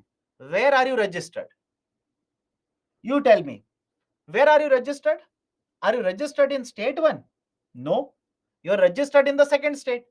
So do you think the government of state one will welcome you and pay you 10 rupee input tax credit?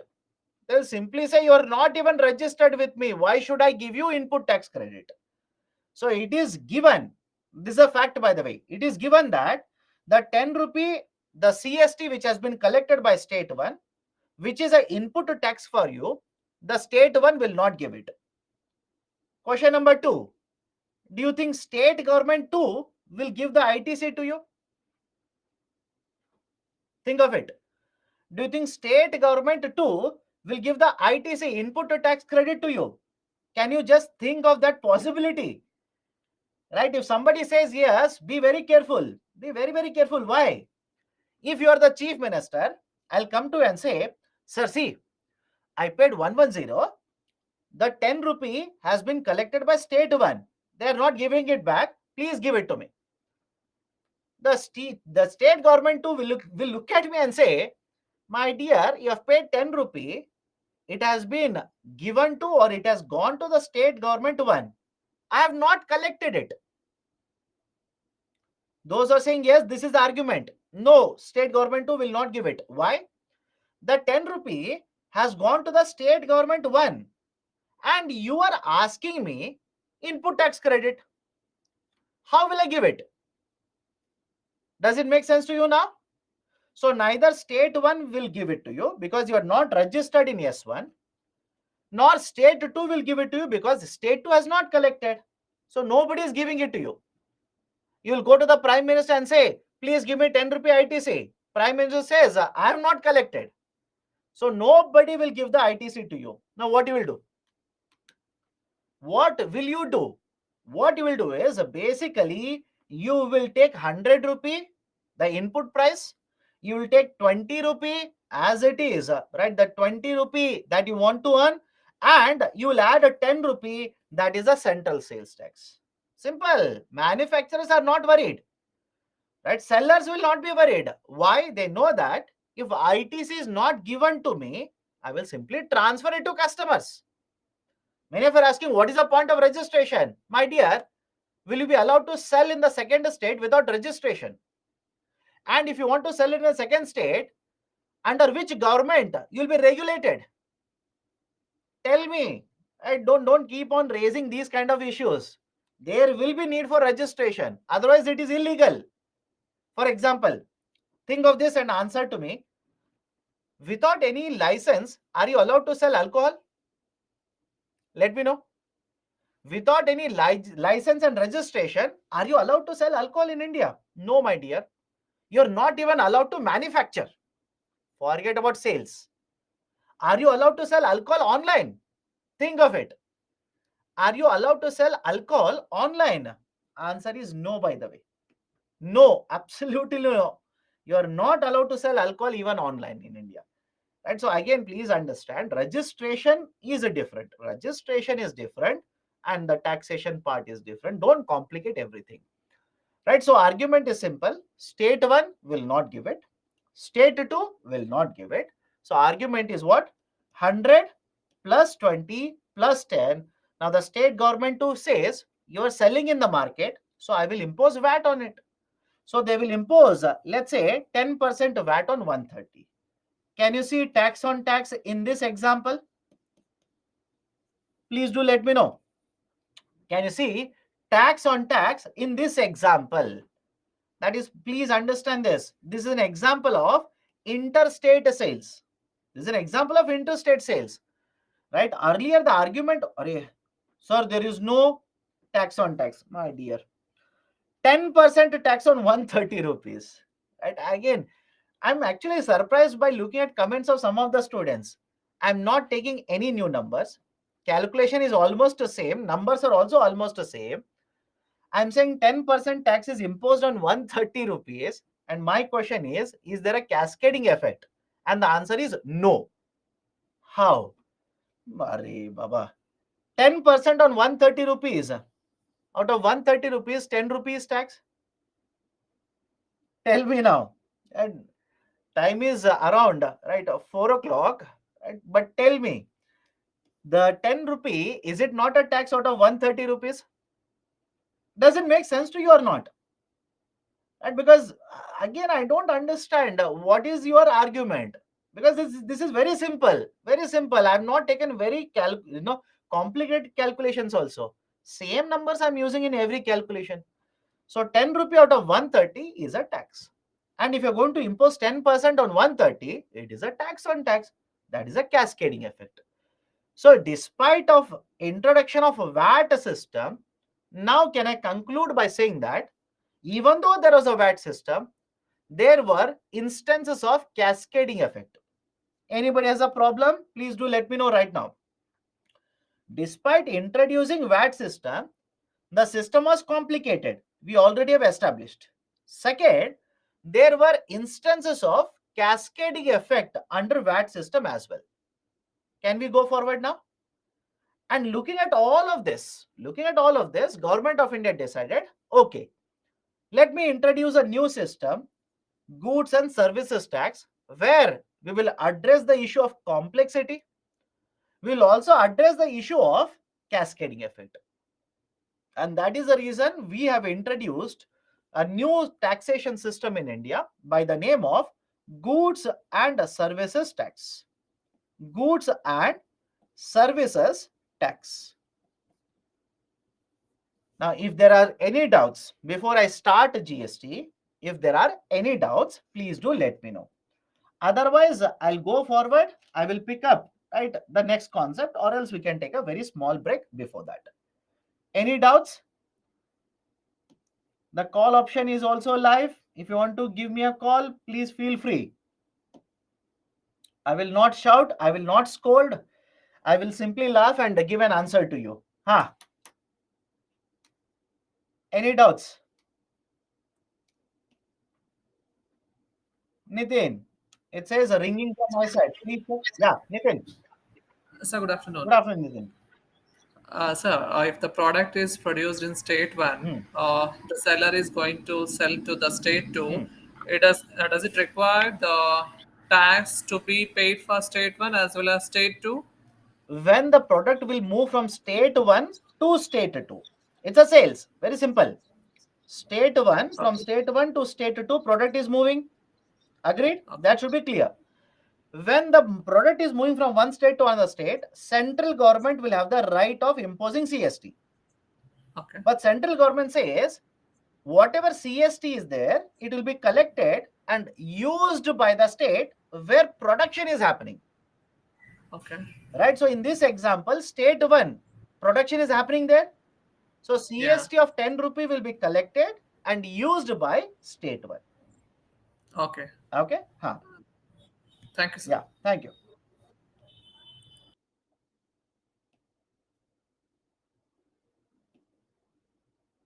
Sachin, it says ringing. Please pick up the call.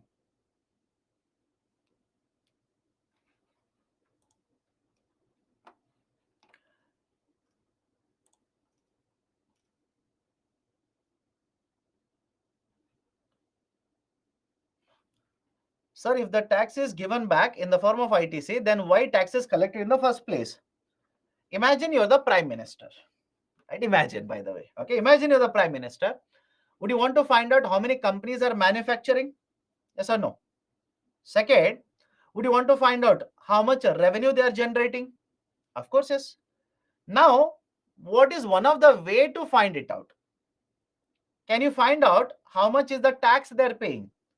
How much is the total sales they are generating? At what price they are selling? Can you find out all of that using input tax methodology? Let me know. Can we use ITC to find out, right, how much revenue they are generating, how much they are selling, at what price they are selling? Are they providing the tax benefit to the customers or not, etc. So for that purposes, for accounting purposes, right, the input tax credit makes perfect sense. Okay, anything else? Point 3. Which point 3? In the present slide, I have not discussed anything in the present slide. If you say point 3 in the present slide, I have not discussed anything in the present slide. I'll start after the break, don't worry. While transactions from state 1 to 2 will not production tax be considered. My dear, please understand, it is basically interstate trade and commerce. Interstate trade and commerce. And when you talk about interstate trade and commerce, always the right to impose taxes is given to the central government. Central government has one tax by the name of central sales tax, and that is the reason CST will be implemented there. Okay, anybody else? Anybody else has a doubt, wants to speak to me? Sir, uh, CSTIS. I don't know what is CSTIS. Please elaborate on that. I don't know what is CSTIS.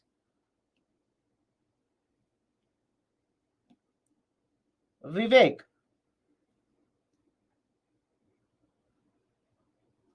Central Sales Tax. CST, Central Sales Tax. Yes, Central Sales Tax is abolished. Right? Everything comes under the GST. I'll show you. In fact, by end of today, I will prove to you why GST is a better system compared to earlier system. I'll prove that. Don't worry. Vivek, it says ringing from my side. Please pick up.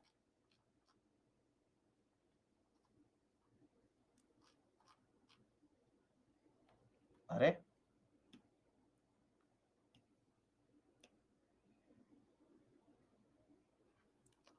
How ITC helps to keep accounts of revenues generated by companies. My dear, if you are basically filing for, right, let's say documents to the government of India saying that you have paid 110, out of this is 10 rupee. Right now, if 10% is the tax rate, generally the tax rate, don't you think government of India will be able to understand how much revenue you are generating? Think of it.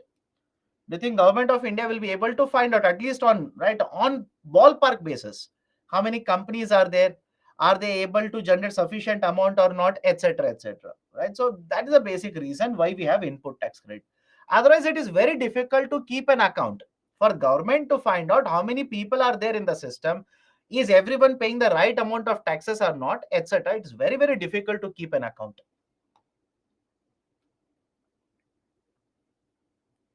S1 will get 10% tax. That means S2 will not get anything. My dear, did I say that? Please look at the calculation and tell me. S1 is getting 10 rupee. Is S2 getting certain amount of money in this transaction? Yes, S2 is getting 13 rupees. Is it okay? S1 is getting 10 rupees in this calculation and state 2 is getting 13 rupees. Look at the calculation, automatically you'll understand. Can we say the presence of CST and VAT were making a tax on tax effect? Of course, yes. Again, not specifically VAT. Whenever there was an interstate trade and commerce, this led to cascading effect. So we had VAT system, but VAT is basically state taxes. But what will happen when the goods will move from one state to another state? That led to a lot of cascading effect. Okay, done. So let's take a break now. Let's take a break, a small break, not a very, very long break, small break. We'll restart the discussion at 4:13. We'll restart the discussion at 4:13 p.m. Take a break of 10 minutes.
Okay, welcome back.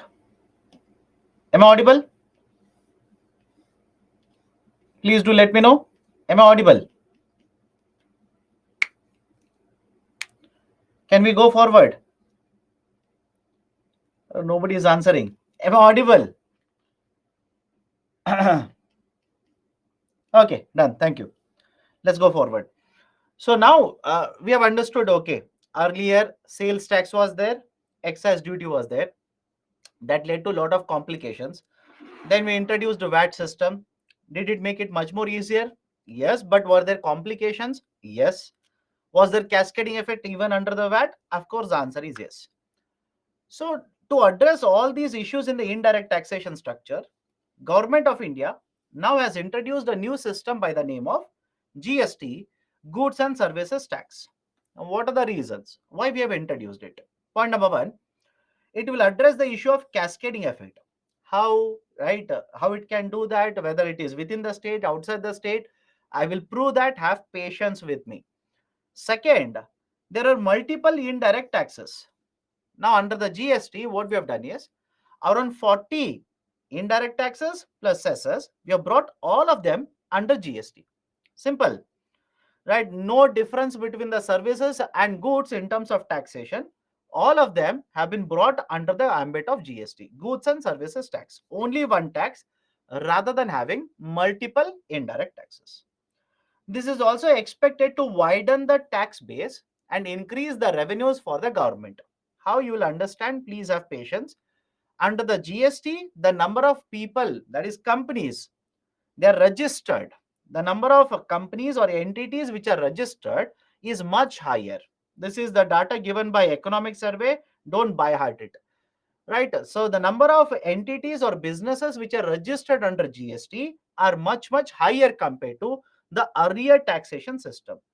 And because more and more people, I'm sorry, the companies or businesses are registered, the tax base has widened. And because of a wider tax base, we are expecting more and more tax revenues to be collected by the government. Next, the transportation cost, right, were earlier creating problems for the manufacturing sector, or let's say the market prices were higher because of one of the reason, transportation cost. Now under GST, we are trying to address even the issue of higher transportation cost. Now many will ask me, sir, how? How is the transportation cost were problem earlier? How GST will address it? Let me prove it to you. Please look at the table. The data that I've given in the table is from the document published by the Government of India. Earlier, before GST was introduced, imagine a good is produced in the state one, it has to move across the state border. It has to cross the border and enter into second state. But generally, whenever the goods will cross the border, at the border there is a check post. State border I'm talking about. At the state border there is a check post. And as per Government of India's surveys, it has found that out of the total time taken for transportation, around 25% of the time was actually spent at the check post itself. Is the logic okay with you? Please do let me know if there is any problem. I'm saying whatever was the total time taken for transportation of the goods, around one fourth of it was actually spent at the check post itself. Now, when the time taken for transportation will increase, what will happen to market prices? Tell me. When the time taken for transportation will increase, what will happen to market prices? Don't you think automatically the market prices will increase? Anybody has a problem with this? If the time taken for transportation is higher, right, automatically market prices would be higher. And when the market prices are higher, right, that will have lot of negative impact. So now what we have done under GST is very simple. Whatever check posts are there at the border, now these check posts have been removed. I will repeat it. Whatever check posts are there in the border, all the check posts have been removed under the ambit of GST, which simply means now the product will move from state 1 to state 2. They don't have to stop at the border. There is no need to stop at the border. They can simply enter into the second state, go to the third state, go to the fourth state, and supply it, let's say, in the fifth state directly like this now. With this, we are expecting the trucks will be traveling more distance, time taken for transportation will come down, the cost of transportation is expected to come down, and the market prices are also expected to come down. In fact, I'll keep on telling you this point. Please remember this. The cost of logistics in India is very high. If you're reading newspapers, you will know this. The cost of logistics in India is very high. Government of India itself says the cost of logistics in case of India is somewhere in the range of 13 to 14 percentage of GDP. It is around 13 to 14 percentage of GDP. That is, if the market price of the product is 100 rupee, out of that around 13 rupees is because of cost of transportation. I'm sorry, cost of logistics. And before you start asking me, sir, what is logistics here? Right? I don't know whether I've told this to you people or not. I'll write it here. Please remember this. Logistics simply refers to set of activities that are undertaken to move the goods, that are undertaken to move the goods, to move the goods. For example, what do you mean by set of activities to move the goods? Let's say, for example, you want to move a product from point A to point B. What kind of activities you will undertake? Point 1, will you package the product? Let me know. Will you package the product? Yes. Will you warehouse or store the product? Warehouse or store the product? Will you transport the product or not? So whenever you talk about logistics sector, whenever you're talking about logistics sector, it is basically a group of activities like this. And in case of India, the cost of logistics is very high to the extent of around 13 to 14%.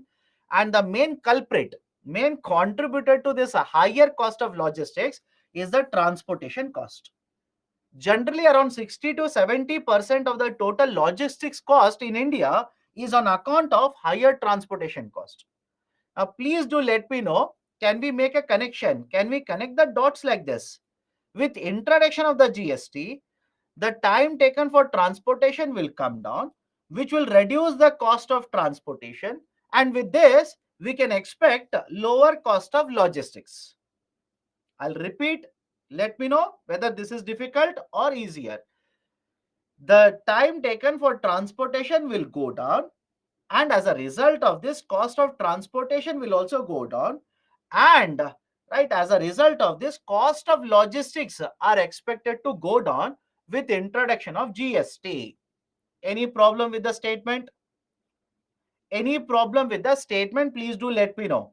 And there is one interesting question: why not charge a lesser fuel cost for cargo vehicles to reduce the cost? My dear, again, I'm not saying I'll do that. What is the guarantee that if the fuel is available at lesser cost to my truck, I will purchase the fuel only for movement? Think of it. Please think of it. Right? What is the guarantee that I will use the fuel that I have purchased, which I've told you is for truck? What is the guarantee I will use it only for the truck? Can I take the fuel from you, or can I fill the fuel, then use it for something else? That's a reason. Do not give recommendations which are going to create more problem. How time taken is linked to cost of transportation. My dear, imagine you want to manufacture and sell the good. You have manufactured in state A, you want to sell the good in state B. Please tell me, what does it make sense to you? Purchasing trucks or hiring trucks? Those who are asking how cost of transportation, time, everything is linked, you tell me. What makes more sense? And what do you think most of the manufacturers will do in India? Do you think they will purchase the trucks? Only large companies will do that. Most of them will hire trucks. And if you're going to hire the trucks, don't you think if you hire the trucks for 2 days, the charges that you will pay will be more than if you hire the truck for one day? At least now it should be very clear to you. If you hire the truck for 1 day, right, the charges you will pay would be lesser compared to hiring the truck for 2 days.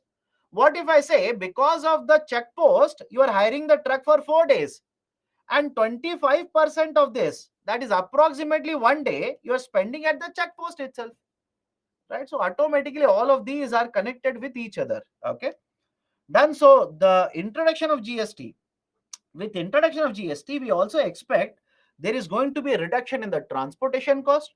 There is going to be a reduction in the cost of logistics. And GST will help it, or GST will help in government of India promoting ease of doing business. It will promote, right, ease of doing business in the Indian market. Okay, that is the basic idea of why we have introduced a goods and services tax in India. Now, what are the features of GST? What are the features of GST? First one, we are subsuming. Subsuming means including. Different indirect taxes are being brought included under GST, which will lead to the theme of GST, one nation, one indirect tax. We want to bring all the indirect taxes under GST. Only one tax will be there. One nation, one indirect tax.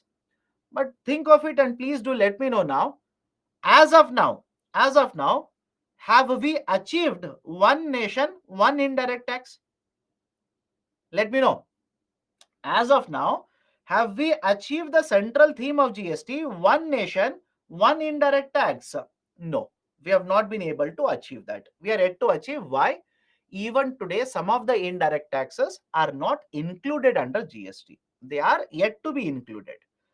Right? Second, we wanted to bring all these indirect taxes which were there under the central government and the state government under GST. And for this purpose, we have amended the Indian Constitution. We have made changes to the Indian Constitution. You'll come across amendment number 101, 101st Constitutional Amendment.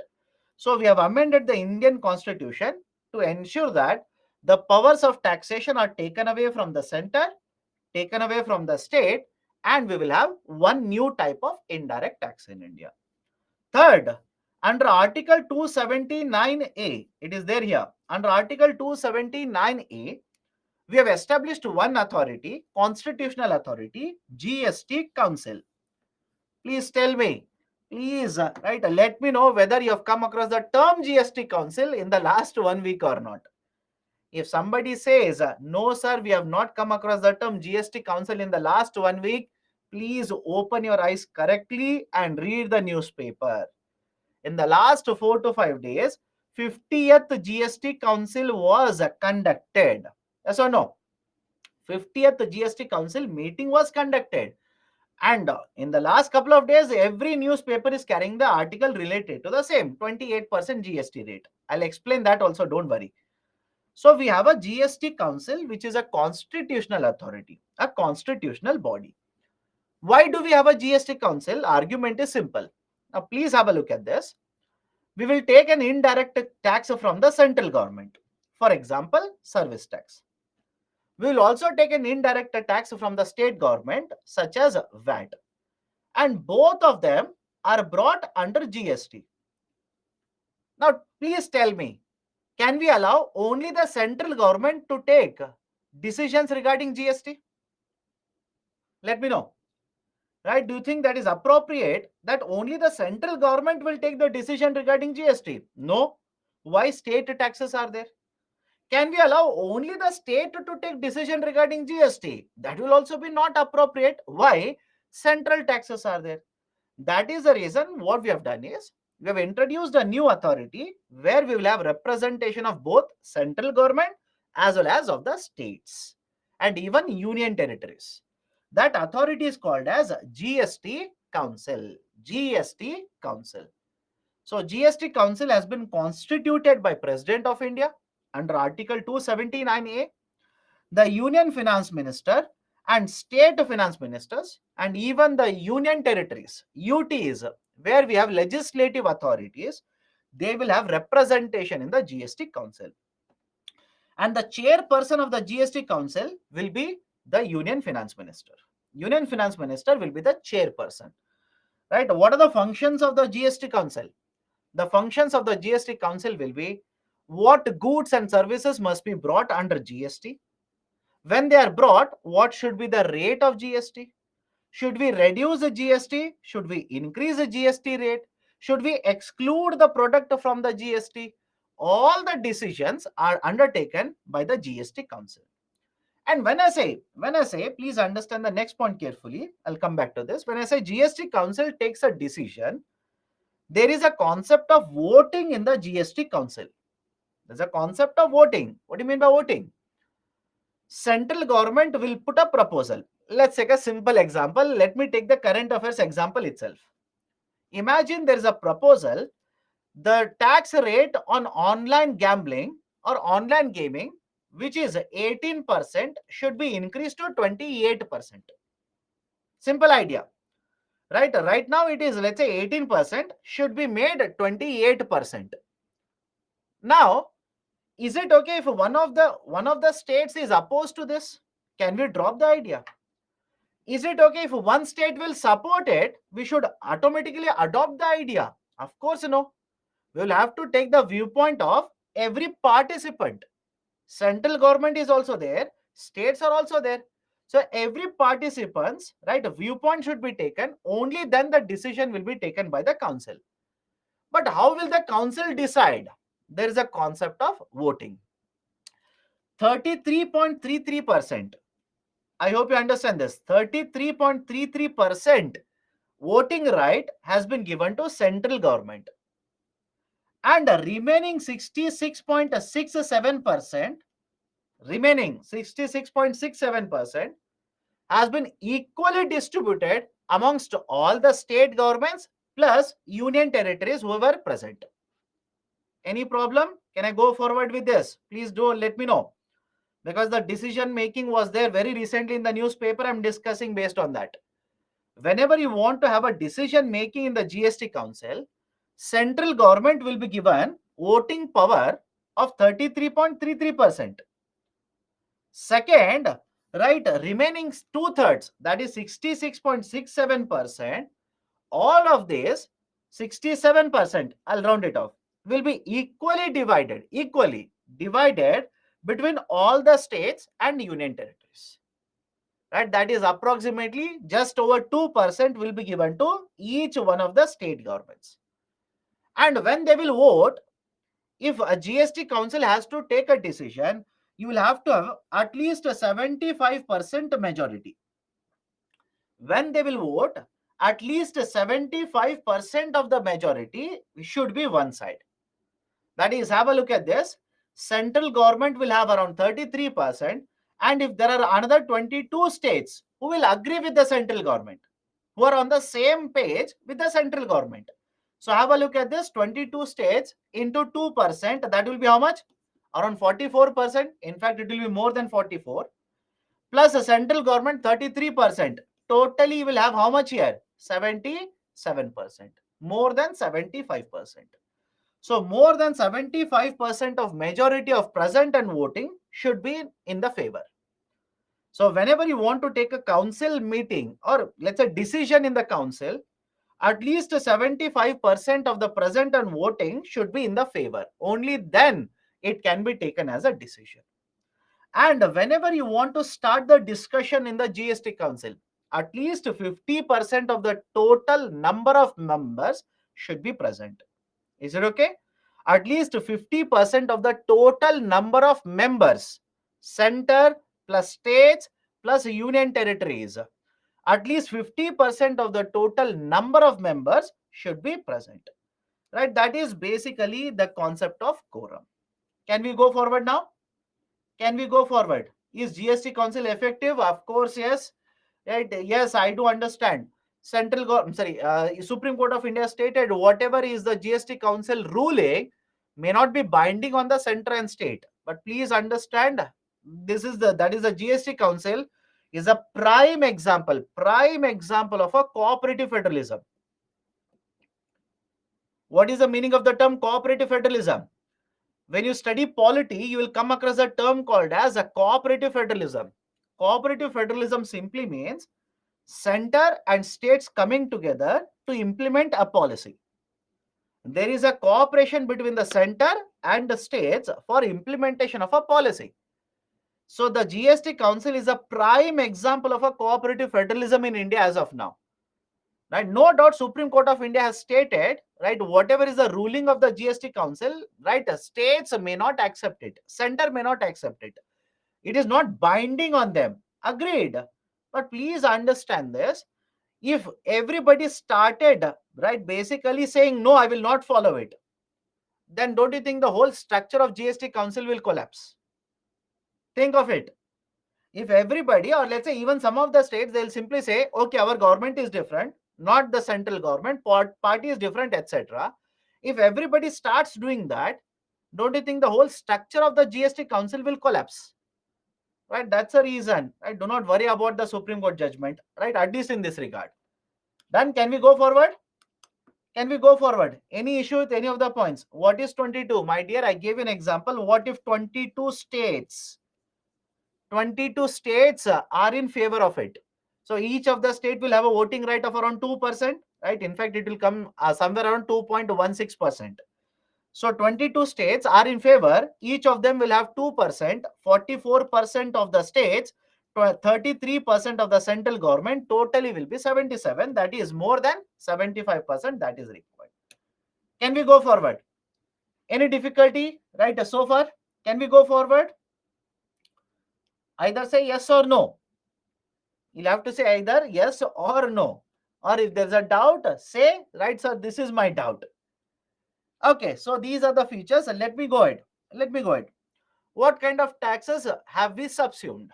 What kind of taxes at the central level, state level have been brought under the ambit of GST? This is the list at the central level as well as the state level. My recommendation is simply by heart 3 on this side, 3 on this side. Simply by heart 3 on this side, 3 on this side. Don't do a PhD on all these taxes. UPSC is not going to ask you individually these taxes. Why? These are not present anymore as individual taxes. All of them are part of the GST itself. All of them are part of the GST. Right? These are not individual taxes anymore. So just for sake of being on a safer side, by heart 3 this side or 3 to 4 this side, 3 to 4 this side. Done? Now further more features of the GST. Right? More features of the GST. We have introduced a concept of dual GST in India. The other country which has a dual GST is Canada. Even in India, we have introduced the concept of a dual GST. Now, what do you mean by dual GST?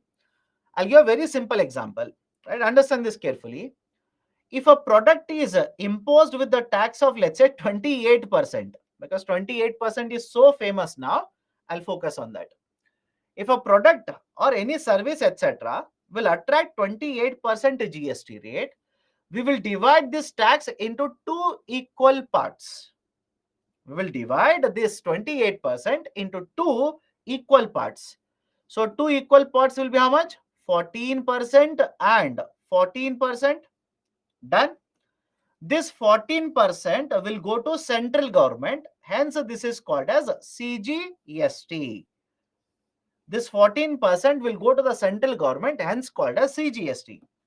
And this 14% will go to the state government, hence called as ESGST. And because there are two components, one tax for the central government, one component of tax to the state government, this is called as a dual GST structure. Right? A central GST and a state GST, CGST and ESGST. Point number one. Point number two. When I say this 14% will go to the state government, which state government?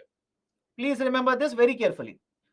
When I say 14% will go to the state government, which state government? Please remember this. This 14% SGST will go to the state government where consumption of the good happens. This 14% SGST will go to the state where the good is consumed. Any difficulty? If I want to put it in a much better way, please look at this picture and tell me. Please look at this picture and tell me, If GST collected is let's say 50 rupees, we will divide that into two parts, 25, 25. First 25 will go to the central government, CGST. Second 25, please look at the picture and tell me this remaining 25 rupees, should it be given to the state 1 or state 2? Look at the picture and tell me, should it be given to the state 1 or state 2? All of you are clear with this? SGST in this case will go to the state 2. Array, again some of the people are saying state 1. What is the point of writing so much, right? Discussing so much if you are unable to look at the picture and tell me where is the good consumed, my dear? Where is the good consumed? Is the good consumed in the state 1 or state 2? Good is getting consumed in the state 2. Can you see here? Right? It is consumed in state 2. So the state where the good is consumed, that state will get SGST. So in this example, state 2 will get SGST component. Right? And that is the precise reason. Look at this very carefully. I will write two terms now. Can I say central sales tax is origin based taxation? Central sales tax is origin based taxation and GST is a destination based taxation. Central sales tax is origin based tax, whereas GST is a destination based tax. Because both of them we have discussed, right? If you're still confused, if there is a CST, state 1 will get, because production happens in state 1. In GST, the SGST, that is a state component of the GST, will go to the state 2 because the consumption happens in the state 2. So origin based, where the product originated, that state will collect the tax. That is basically, right, the state 1. And the state 2, the state where consumption happens, that is where the state will collect the tax, right? That is GST.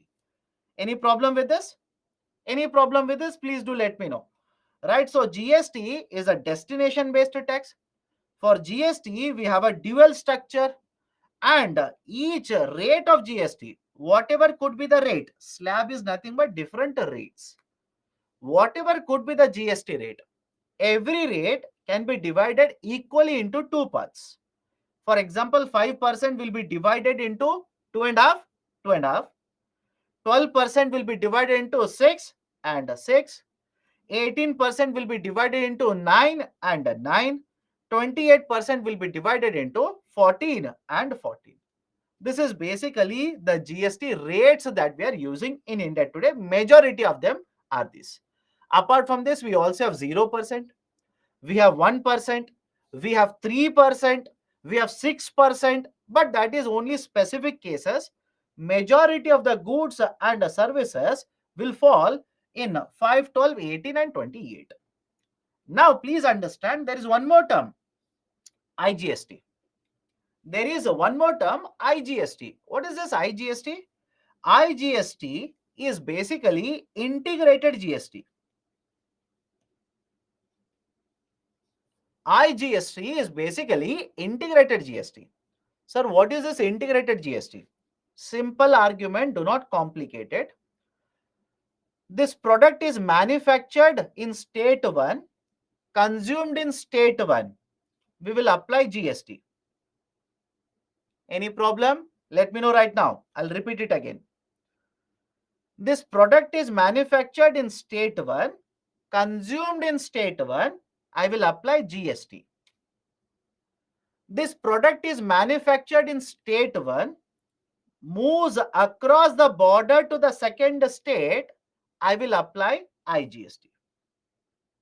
Simple argument, which means whenever it is interstate, do you understand the term interstate? Whenever it is interstate trade and commerce, we will apply IGST. Whenever it is intrastate trade and commerce, we will apply GST. Rates will not change. I hope you understand. The GST rate will not change. For example, on this remote control, let's say GST rate is 28%. Let's say 28%. the rate will not change. But if it is produced and consumed in the same state, it will be GST. If it is produced in one state, consumed in another state, I will use the term IGST. GST rate will be same 28%. But why do we have two names here? Why not simply have one name? My dear, you need to understand the fact that the GST is a destination based tax. GST is a destination based tax. And when GST is a destination based tax, don't you want to find out whether the sale that is happening, is it interstate or intrastate? Let me know whether the sale that is happening, don't you want to find out whether this is interstate or intrastate? Because if it is interstate, same state where production has happened, you will get the GST there itself. But if it is intrastate, right, don't you want to find out how much taxes should be given to the second state where consumption has happened?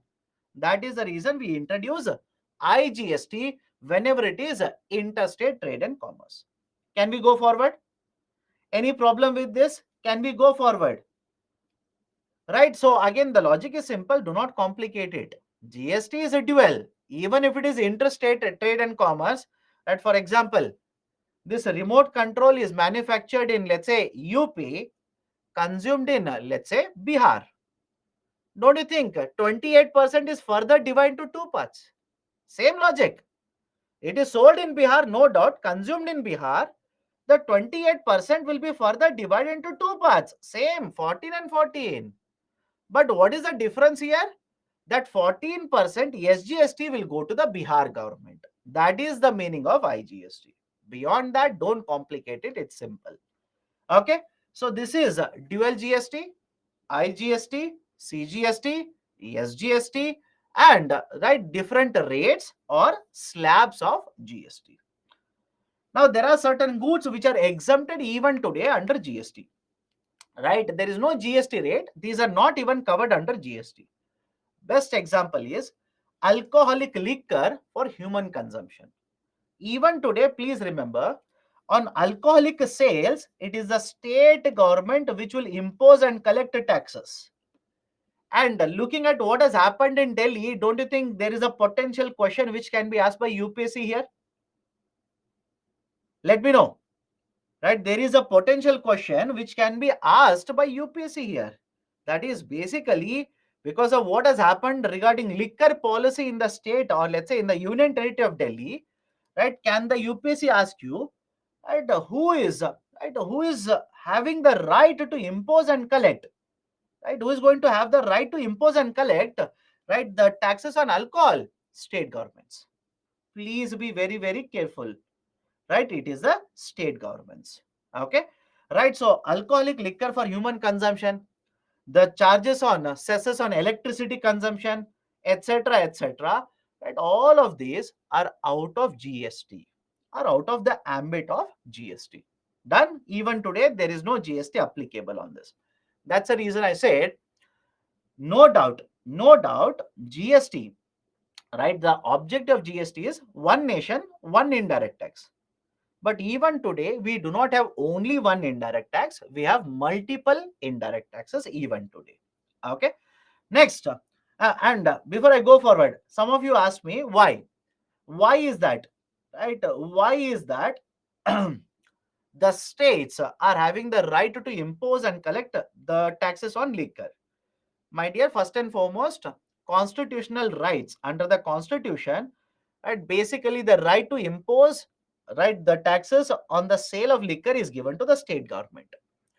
Now, if you are the chief minister of the state government, you know that, and this is nothing new. You should be aware of it. It's a simple general knowledge.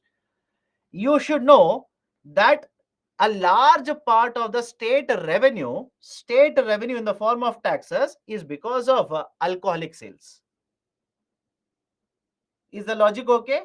A large part of revenue for the state government because of taxes will come from sale of alcoholic products itself. You can look at even the state of Goa, state of Karnataka, state of Tamil Nadu. You will see that a large part of it, Right? Large part of it is because of the sales of the alcoholic products itself. So that is the reason state governments are not inclined. State governments are not inclined, right, to look into all of this. Basically, they are saying, no, we will not give it away. We will not give the power away to you. Okay. Now have a look at this. Have a look at this. There are certain exemptions even today, right? These are not covered under GST. These are not covered under GST. Next, GST Council will decide when to impose the GST rate on fuel products, right? Fuel products, on the fuel products, even today there is no GST rate. I've explained the same thing earlier also. Please be very careful. Right, on petrol and diesel, aviation turbine fuel, etc., there is no GST rate applicable on it. The central government has its own taxes, state government also has its own taxes. Right now, there is no GST rate, right, on all of these products. And next one is compensation. Next one is a concept of compensation. Now, what do you mean by compensation here? Let me explain it to you. Let me explain, understand this very carefully. Let me explain. Here is a state government. Let's say simple example. There are three products, A, B, and C. There are three products on which the state government has the right to impose and collect taxes. And have a look at this. We introduced GST, and because of the GST, the products B and C, whatever taxes are there on the B and C, will be brought under the ambit of GST. They are brought under the GST. Now, please tell me, can the state government individually decide what should be the rate of GST on these products? Let me know. Can the state government individually decide what should be the rate of GST on these products? Answer is no. Only the GST Council can decide. Individually, you cannot decide. Those who are saying yes, rethink it. You're not listening to the lecture then. GST Council will decide individually, right? Individually, the states cannot decide. Only the GST Council can decide. So, argument is simple. The state has given away the right. State has given away the right. The GST Council will decide now. Are you concerned or not regarding how much GST you will be able to collect? Let me know. Are you concerned or not regarding how much GST you will be collecting under the GST regime? What if before you introduced GST, that is, the product B and C were brought under GST, you are able to collect 500 crore rupees. But now because of the GST, you are not able to collect sufficient amount of revenues. So that is the precise reason before all of this was decided. Before all of this was decided, the central government gave an assurance to the states. Is it okay? Central government gave an assurance to the states. What was the assurance? Central government said, imagine you have collected 100 crore rupees under both of these products. That is by imposing, let's say, VAT on product B and product C. Let's assume you collected 100 crore rupees. Right? We will simply take it as from this year to the next year, this 100 crore rupee will increase by 14%. Remember this. This number, that is the taxes that you collect from sales of these products, will assume that it will increase by 14%. 14% was fixed. The formula is fixed, 14%, which means next year, when this will be brought under GST, how much money you should be collecting under GST? You should be collecting 114 crore rupees. This is expected revenue. This is expected revenue. Done? But what if after GST is introduced, you will not be able to collect 114 crore, you will end up collecting only 80 crore rupees. You're not collecting 114 crore rupee tax, you will end up collecting only 80 crore. This is the actual revenue. Any difficulty in the calculation, please do let me know. Do not buy at the calculation. Remember 14%. Formula was 14%. Can I go forward? Can I go forward? Any issue with the calculation, please do let me know. So 100 crore rupee was the amount of revenue that you used to collect, right, before the products were brought under GST. But by the time they were brought under GST, now GST Council will take a decision and you will get your right component under the GST. Right, we will assume that it will increase from 1 year to the next year by 14%, which means next year you should be collecting 114 crore rupees. But what you will get is only 80 crore rupees. Can I say the shortage or the GST shortfall is 34 crore rupees? This whole amount of 34 crore rupees will be paid by the central government. The complete amount of shortfall, the GST revenue shortfall, 100% of it will be paid by the central government to the states. This was called as compensation. This is basically the idea of a GST compensation. Any problem in understanding this? Let me know. Right? Any problem, right, in understanding this? Right? This is the basic idea of a compensation. It was introduced by the government because the states raised a concern. What was the concern? The concern was that with introduction of GST, I will give away my taxation powers. What if I do not collect a sufficient amount of revenue? So the center said, don't worry, we will introduce a formula wherein whatever taxes are subsumed, whatever taxes we have taken away from you, we will assume the revenues will increase from 1 year to next year by 14%.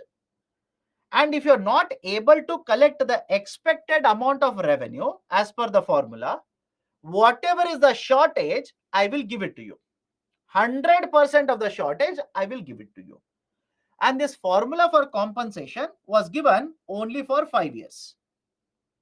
The formula for compensation was announced only for a period of 5 years. Done? Now, please tell me, I'm giving you a fact now. GST was introduced from 1st July 2017. GST was introduced from 1st July 2017 and we are in the July 2023. Do you think even today government of India is paying compensation to the states? Do the math and tell me. It was introduced from 1st July 2017. We are in the July 2023. Right? Do you think even today the central government is paying compensation to the states? No. Right? Because fifth year, that is 5 years already are over. 5 years are already over. That is end of June 2022. End of June 2022. Once the June 2022 got over, compensation period is over. So government of India is not paying any kind of compensation to the states now. Right? That is point number one. Point number two, I am saying that central government will provide compensation to the states. Right? That's a fact. They paid compensation to the states. Now the question arises, from where did the government of India get the money to pay compensation? Correct? From where did government of India get the money to pay compensation? Right? That is also equally important. This is where central government identified certain products which were taxed 28% GST. I'll repeat it. Right? Government identified certain products which attracted 28% GST.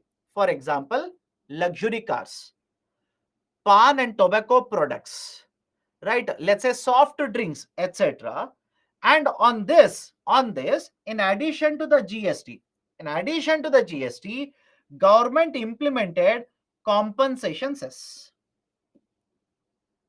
In addition to the GST, government implemented compensation cess.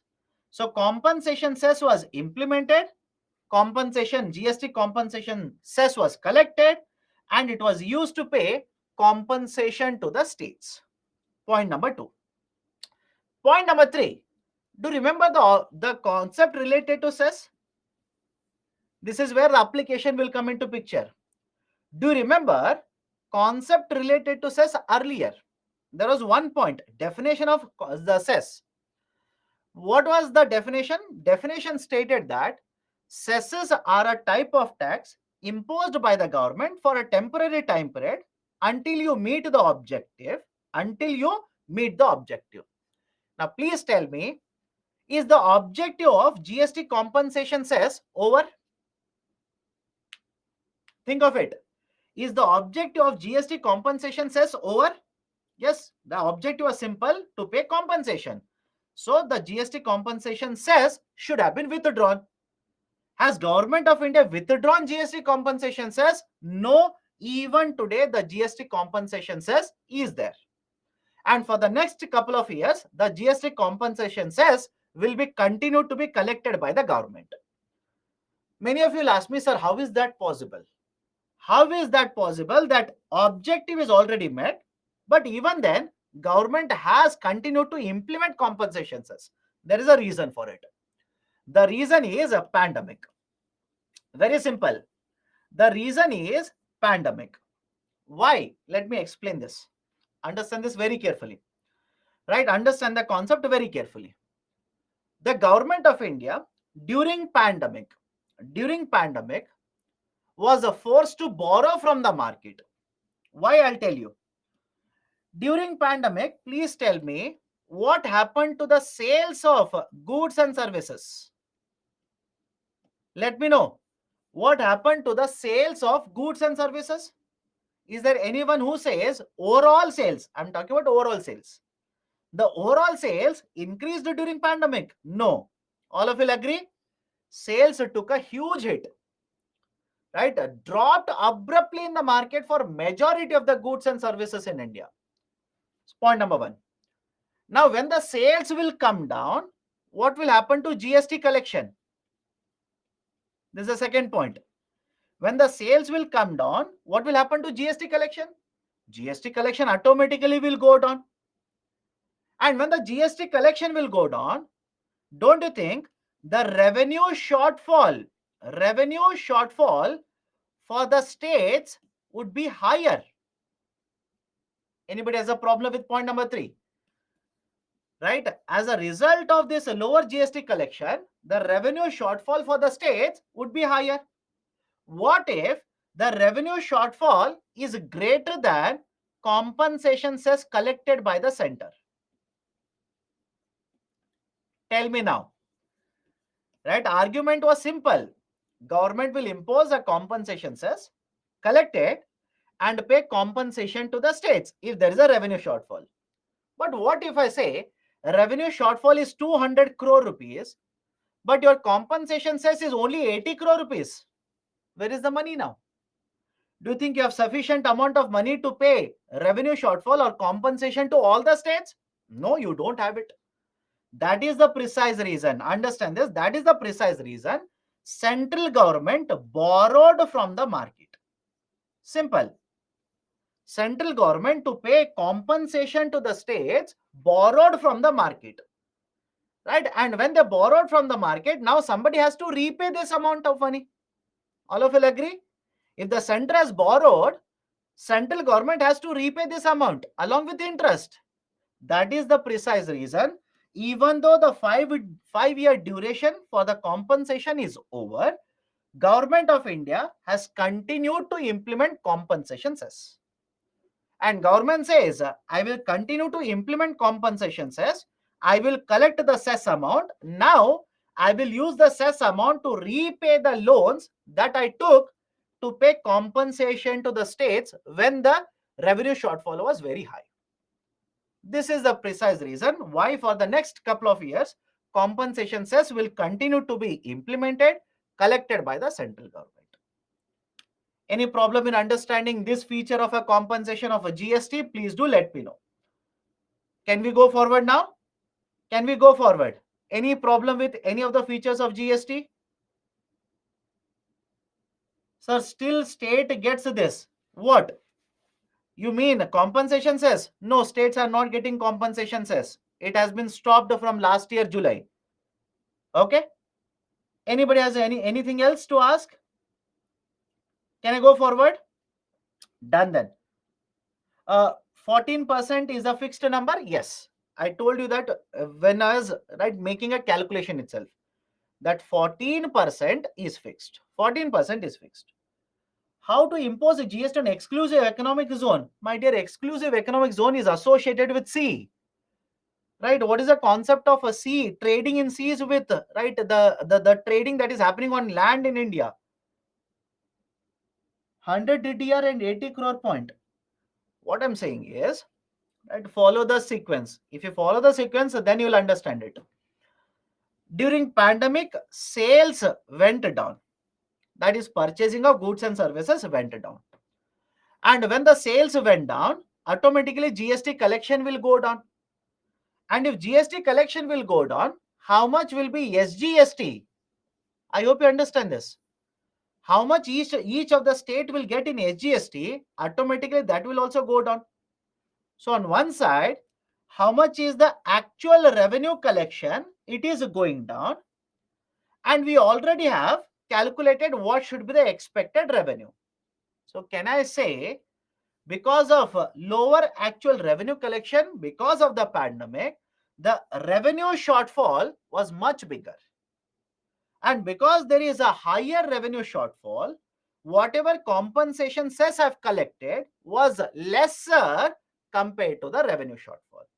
Just to make it much more easier, I said, what if compensation cess you have collected is 80 crore, but revenue shortfall is 200 crore, right? Which means you do not have sufficient amount of money to pay for compensation. That is the reason center borrowed. Okay, done? Right, so this is a discussion regarding right the GST. Please be very careful. All these points are very much relevant. Now, why is that Government of India adopted multiple tiers? Tiers is nothing but slab. Slab is nothing but rate. Right, all of you remember, we have 5% slab or 5% rate under GST. We have 12% rate under GST. We have 18% rate under GST. We have 28% 0% rate under GST. You can call them as a GST rate or GST slab or GST tier. Now, why did we adopt this model? Because if you remember earlier, right, we said central theme of GST is one nation, one indirect tax.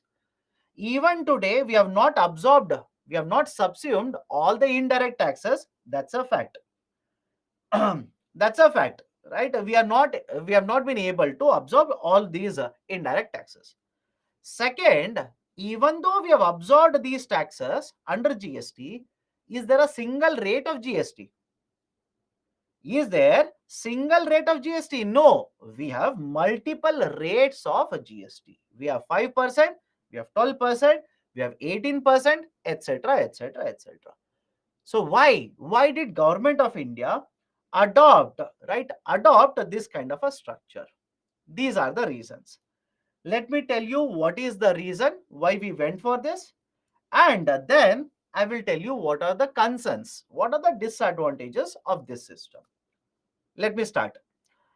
In case of India, in case of India, understand this, there are different types of people who are consuming different types of goods and services. Do you think it will be appropriate to have only one rate of GST? Let me know. Think of it and tell me.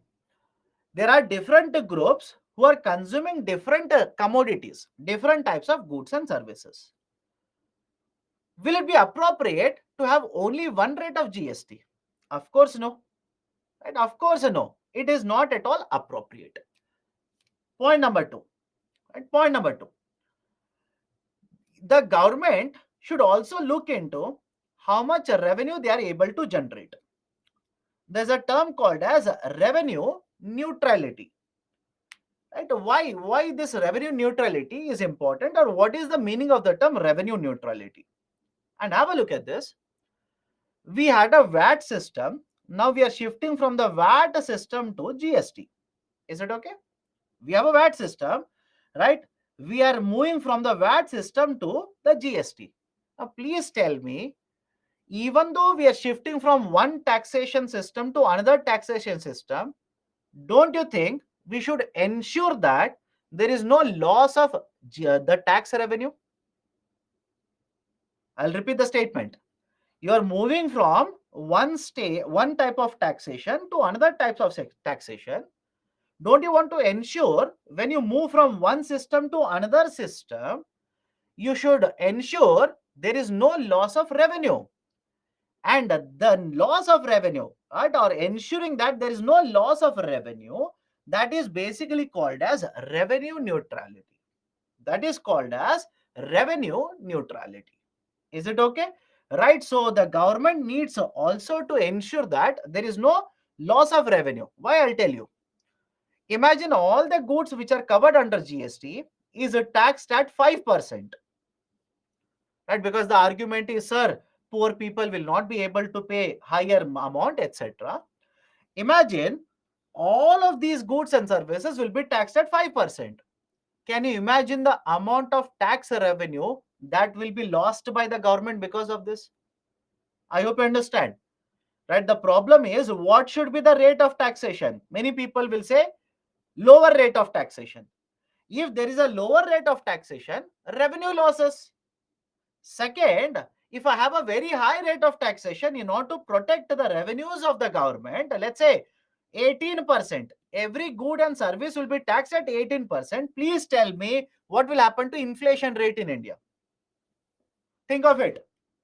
Right? So basically, the problem here is it's a dilemma for you. That is, for the governments, it's a dilemma.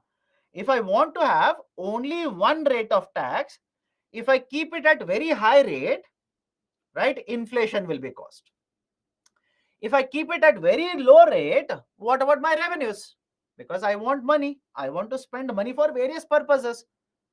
So citing all of these, right, citing all of these, Government of India decided, okay, in that case, let's do one thing. Let's keep a taxation, that is a GST. Let's keep a system wherein we will identify the products and we will have different rates for these kind of products. For example, if there is a product which is consumed by the common man, right, Aam Admi, then we'll try to keep it at a very low rate of taxation, maybe at 5%, maybe at 0%. And if it is a demerit good, if it is right, let's say a luxury product, of course these will be consumed by the rich people. Then what I'll be doing is, right, I'll be imposing higher rate of taxation. Right, higher rate of taxation. Done. Right, so that is the precise reason, right, we have different types of the tax rates, different rates of tax rates under GST. Any problem so far? Can I go forward? Any problems so far? Please do let me know. Right, any problems so far? Can we go forward? Can we go forward now? Right, so the argument is simple. These are the points in favor. Why did we go for these kind of right rates? But what are the concerns then? What are the disadvantages? Why having multiple rates is a concern? Simple. Point number one. Under GST, we want to have one nation, one indirect tax, and one rate, maybe one or two rates. Are we going to achieve a central theme of GST with multiple rates? Does it not mean that we have a structure which is defeating the whole purpose of having GST?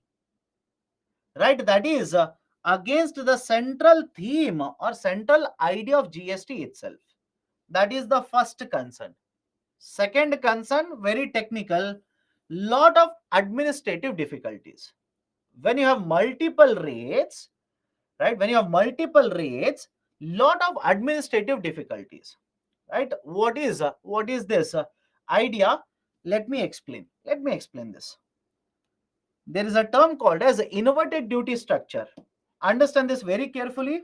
Very often this is cited in the newspaper. Okay, What is this inverted duty structure? Let me explain with an example. Imagine there is a right company A. Company A will sell plastic to company B, and company B will use the plastic, manufacture, let's say, a mobile phone, sell it to customer. Sell it to customer. Okay, simple supply chain. What we generally expect, don't worry about the market price. What we generally expect is simple. And even if you have made an observation, you will tell me that this is correct. In the step one, if the tax is a 10 rupee, in the step one, if the tax is a 10 rupee, in the step two, tax will be greater than 10 rupee. Correct or wrong? Please do let me know now.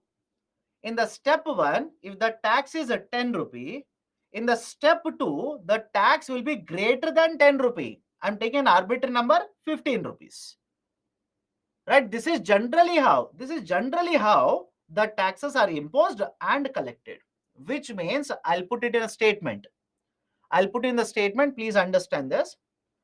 The taxes paid by B here, the taxes paid by B on the input is smaller than taxes collected by B from the customer. Is it okay? I'm putting this in the statement now. Taxes paid by B when they will purchase input is lesser or smaller compared to taxes collected by B when they will sell the product in the market or to somebody else. This is generally how the structure is supposed to be. But there is a system called as inverted duty structure. There is a situation called as inverted duty structure. What happens in inverted duty structure? Please remember this. If I write the same numbers like this, A will sell the plastic to B. A will sell the plastic to B, right? A will pay a tax of 15 rupees. Now B will sell the mobile phone to the customer and collect 10 rupees from the customer. Please tell me, is it not exactly opposite to the normal situation? Let me know. Is it not exactly opposite to normal situation? Yes or no? Right? And this happens in India. I'll tell you why. Many of you ask me, sir, it is not possible. It will never happen. My dear, tell me, plastic can be used in slippers, correct? Plastic can be used in manufacturing of chappals, correct? Plastic can also be used in manufacturing of mobile phones. Yes or no? Please do let me know. Plastic can be imposed on slippers also. Sorry, plastic will be used in manufacturing of slipper as well as in manufacturing of mobile phones. Now, if one of them is mobile phone, one of them is slipper, don't you think the amount of taxes collected will change? Yes or no? Think of it. Can the amount of taxes collected at the second step change automatically? Slippers might attract a GST rate of 5%, mobile phones might attract a GST rate of 18%. So in one cases, in one of the cases, the tax that you collect might be 15 rupees. In another case, the tax that you collect could be 10 rupee. But what is the problem here? The problem is simple. The input to tax credit, understand this very carefully. Input to tax credit is not immediately given to you by government. Is it okay? I'll repeat the statement. The input to tax credit is immediately not given to you by government. Government might simply take, let's say, 30 days to give you input to tax credit.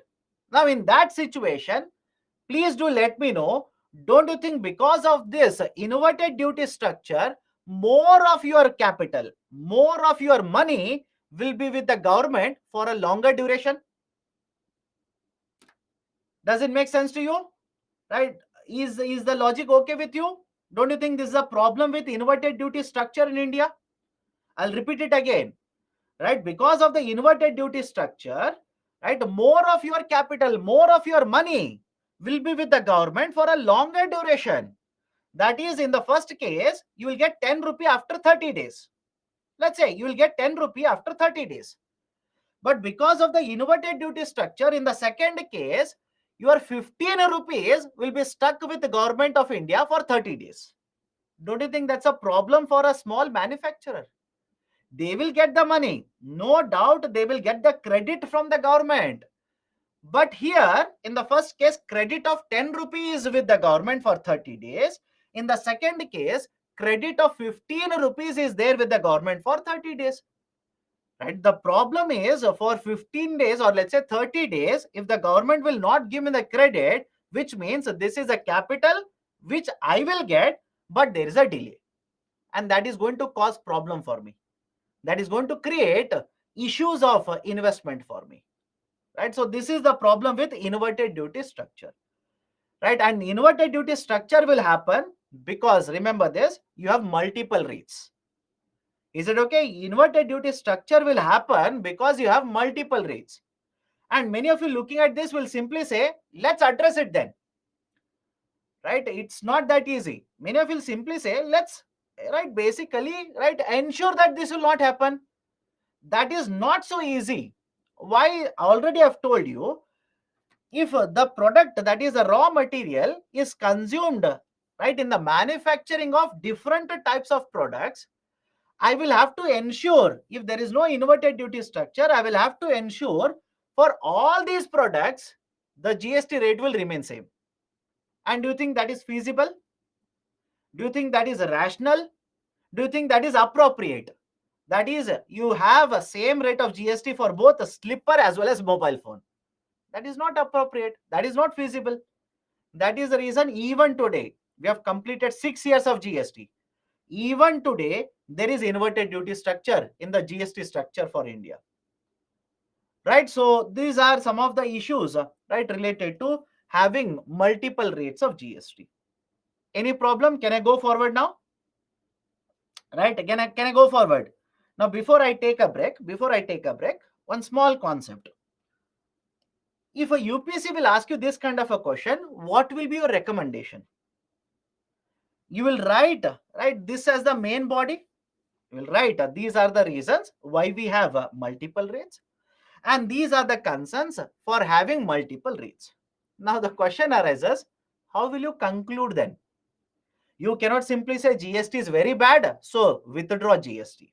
That will be much more problematic. You cannot simply say in the future we will have to address it. Yes, that is very much evident. Now what is the conclusion then? What is the way forward? I will give you a way forward. There is one institution by the name of NIPFP. NIPFP, National Institute for Public Finance and Policy. I'll repeat it. There is one institution, right, which is right, working under the Ministry of Finance. The name of this institution is NIPFP, National Institute for Public Finance and Policy. They have given a wonderful recommendation for this. You can use it as a way forward or recommendation even in the exam. Now, what is the recommendation? Let me explain. What NIPFP says is, you have 12%, you have 18% GST rate. Correct? You have 12%, you have 18%. Merge both of these GST rates, keep it at 15%. Keep it at 15%. But there is one concern here. Understand this very carefully. CSAT wise, many of you will feel, yes, this is a perfect recommendation. Very simple, sir. I've taken 12, I've taken 18, I've added both of them, I've divided by 2, and that gave me 15%. So I will impose 15%. But what if I were to say, this is the problem with this recommendation. What if I were to say, under 18%, you will impose the taxes on, you will impose taxes on, let's say, okay, let me take the same number, 1,000 crore worth of goods and services. Under 12%, you impose the taxes on, let's say, 200 crore worth of goods and services. Think of this very carefully. right? At 12%, we are imposing a tax on the market value of 200 crore rupee worth of goods and services. And for 1000 crore rupees, at 18%, we are imposing, right, the GST. So before the merger happened, before we merged 12 and 18%, how much would be the taxes that you are collecting? You are collecting 12 into 2, 24 crore rupee here, 18 into 1000, that is 180 crore rupees here, which is nothing but, have a look at this, which is nothing but 24 plus 18, that is equal to 204 crore rupees. All of you will agree with me? Any problem with the calculation, please do let me know. 18% of 1000, 180. 12% of 200, 24. So total amount of taxes, GST, that you collected earlier, right, at 12% and 18% would be 204. Now what you have done? You have used a CSAT, merged both 12 and 18, and you have a new rate 15%. Now 15% of 200, 15% of 1000 crore rupees. How much will you be able to collect? 15% of 200 will be 30 crore rupees. 15% of 1000 crore will be 150 crore rupees. Please have a look at this. Can I say, with the merger of 12 and 15%, with the merger of 12 and 15%, the tax revenues will be lost for the government. Any problem? Right? With the merger of 12 and 15%, I'm sorry, 12 and 18%, at 15%, there is a loss of revenue for the government. In fact, I've taken very simple numbers. As per government data itself, if you merge 12 and 18 into 15, annually government is going to lose more than 1 lakh crore rupees. I hope you understand. If you merge 12 and 18 into 15, annually government is going to lose more than 1 lakh crore rupees. Not a small amount. It's a very, very large amount. So what is the solution? NIPFP says, go ahead with this. Understand this. NIPFP says, go ahead, merge 12 and 18 into 15%. One recommendation. Now, automatically you will also start asking me, what is the point? We are going to incur a revenue loss. For that, they have one more recommendation. Increase the GST rate from 5% to 8% and increase 28% to 30%. So on one side, 12 and 15, sorry, 12 and 18, you merge and have 15%. Because there could be a revenue loss, you increase your GST from 5 to 8 and 28 to 30. So one side, revenue will be lesser. On the other side, revenue will be greater. So you will be able to compensate. You will be able to compensate for this revenue losses. This is the recommendation provided by NIPFP. But having said so, there are certain problems even with this. What is the problem? You are asking the GST Council to increase from 5 to 8%. What if large number of goods which are there in the 5% are majorly consumed by poor people? Think of it. Are majorly consumed by poor people. Are you not penalizing the poor people in the process of reducing number of GST rates? Does it make sense to you? Are you not penalizing poor people? What if this will lead to inflationary trend in the market on the other side? Right? So there are concerns regarding even with this recommendation, but you can quote this as a recommendation. Okay. So these are certain important points regarding the concept of GST. Anybody has a problem, please do let me know. Otherwise, we'll take a break now. We can take a break, right? Otherwise, we will answer the questions first, right? And then we'll take a break. Any concern? Any issue? Any doubt? Raise it now. Even the call facility, I've made it live, right? Let me know. Isn't it unfair for the states? Now the compensation cess has been stopped. States must be lacking in revenue. Not necessarily. The whole argument when the government introduced the compensation was, we are introducing a new system that will create some amount of disruption in the market. In order to protect the state governments during the disruption period, government said, I will give you compensation. And over a period of time, automatically we expected that GST will become stable. Governments will be able to collect more and more amount of GST revenues. Okay, that is the reason only for 5 years we announced the concept of the GST compensation. Anything else? Why will there be a shortfall? I hope you understand this. Revenue shortfall will happen. The argument is the state governments are giving away the taxation power to the center. That when you are giving away these revenue powers, understand the problem here. Until now, you had the right to decide what should be the rate of VAT. Whatever is the rate of VAT, according to your state's requirement, according to your expenditure requirement, you could alter the rate. But with the introduction of GST, the VAT has been brought under GST. You alone cannot decide. What if in your state you want to spend more money? You had the power to change, increase the VAT rate. Now you don't have the power. So don't you think there will be certain revenue concerns from the state government side? That's a reason why this formula was introduced. Anything else? Anybody has got any kind of a doubt? Please do let me know now. If good is produced in one state and consumed in another state, there will be loss to the state one. No, this is not going to happen. Right? Understand this very carefully. Whenever students say that, sir, GST is a destination based tax, so one state will lose, another state will gain. Not necessary. Let me prove it. Whenever I have discussed or whenever you imagine, you simply imagine this product is manufactured in state 1, will be consumed in state 2, SGST will go to the state 2. Based on only one product, you have made a conclusion. State 2 is earning, state 1 is losing.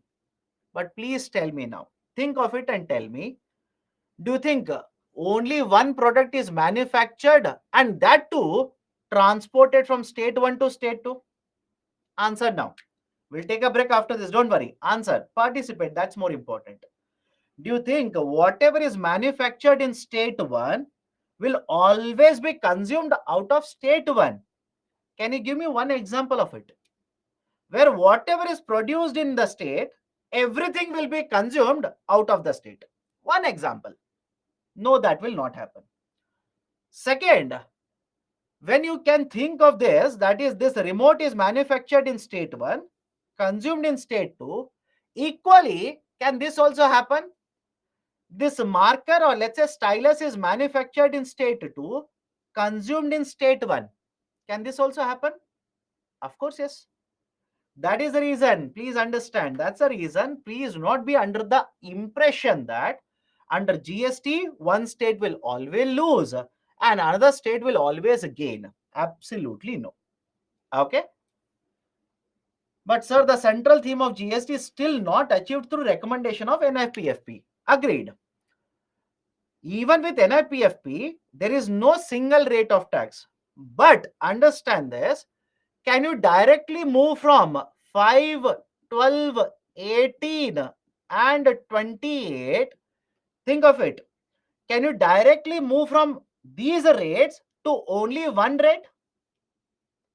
Can you imagine that happening? Can you directly move from having 4 to 5 rates, directly from 4 to 5 rates to one rate? Can you imagine the kind of disturbance that it will create in the market? But what NIPFP is saying, at least from this, from 4 rates, if you use my recommendation, from 4 rates, now we will have how many rates? We will have 3 rates. Don't you think having 3 is better than having 4 rates? That is basically the argument. Okay. But sir, the central theme of GST, okay, I've already addressed this.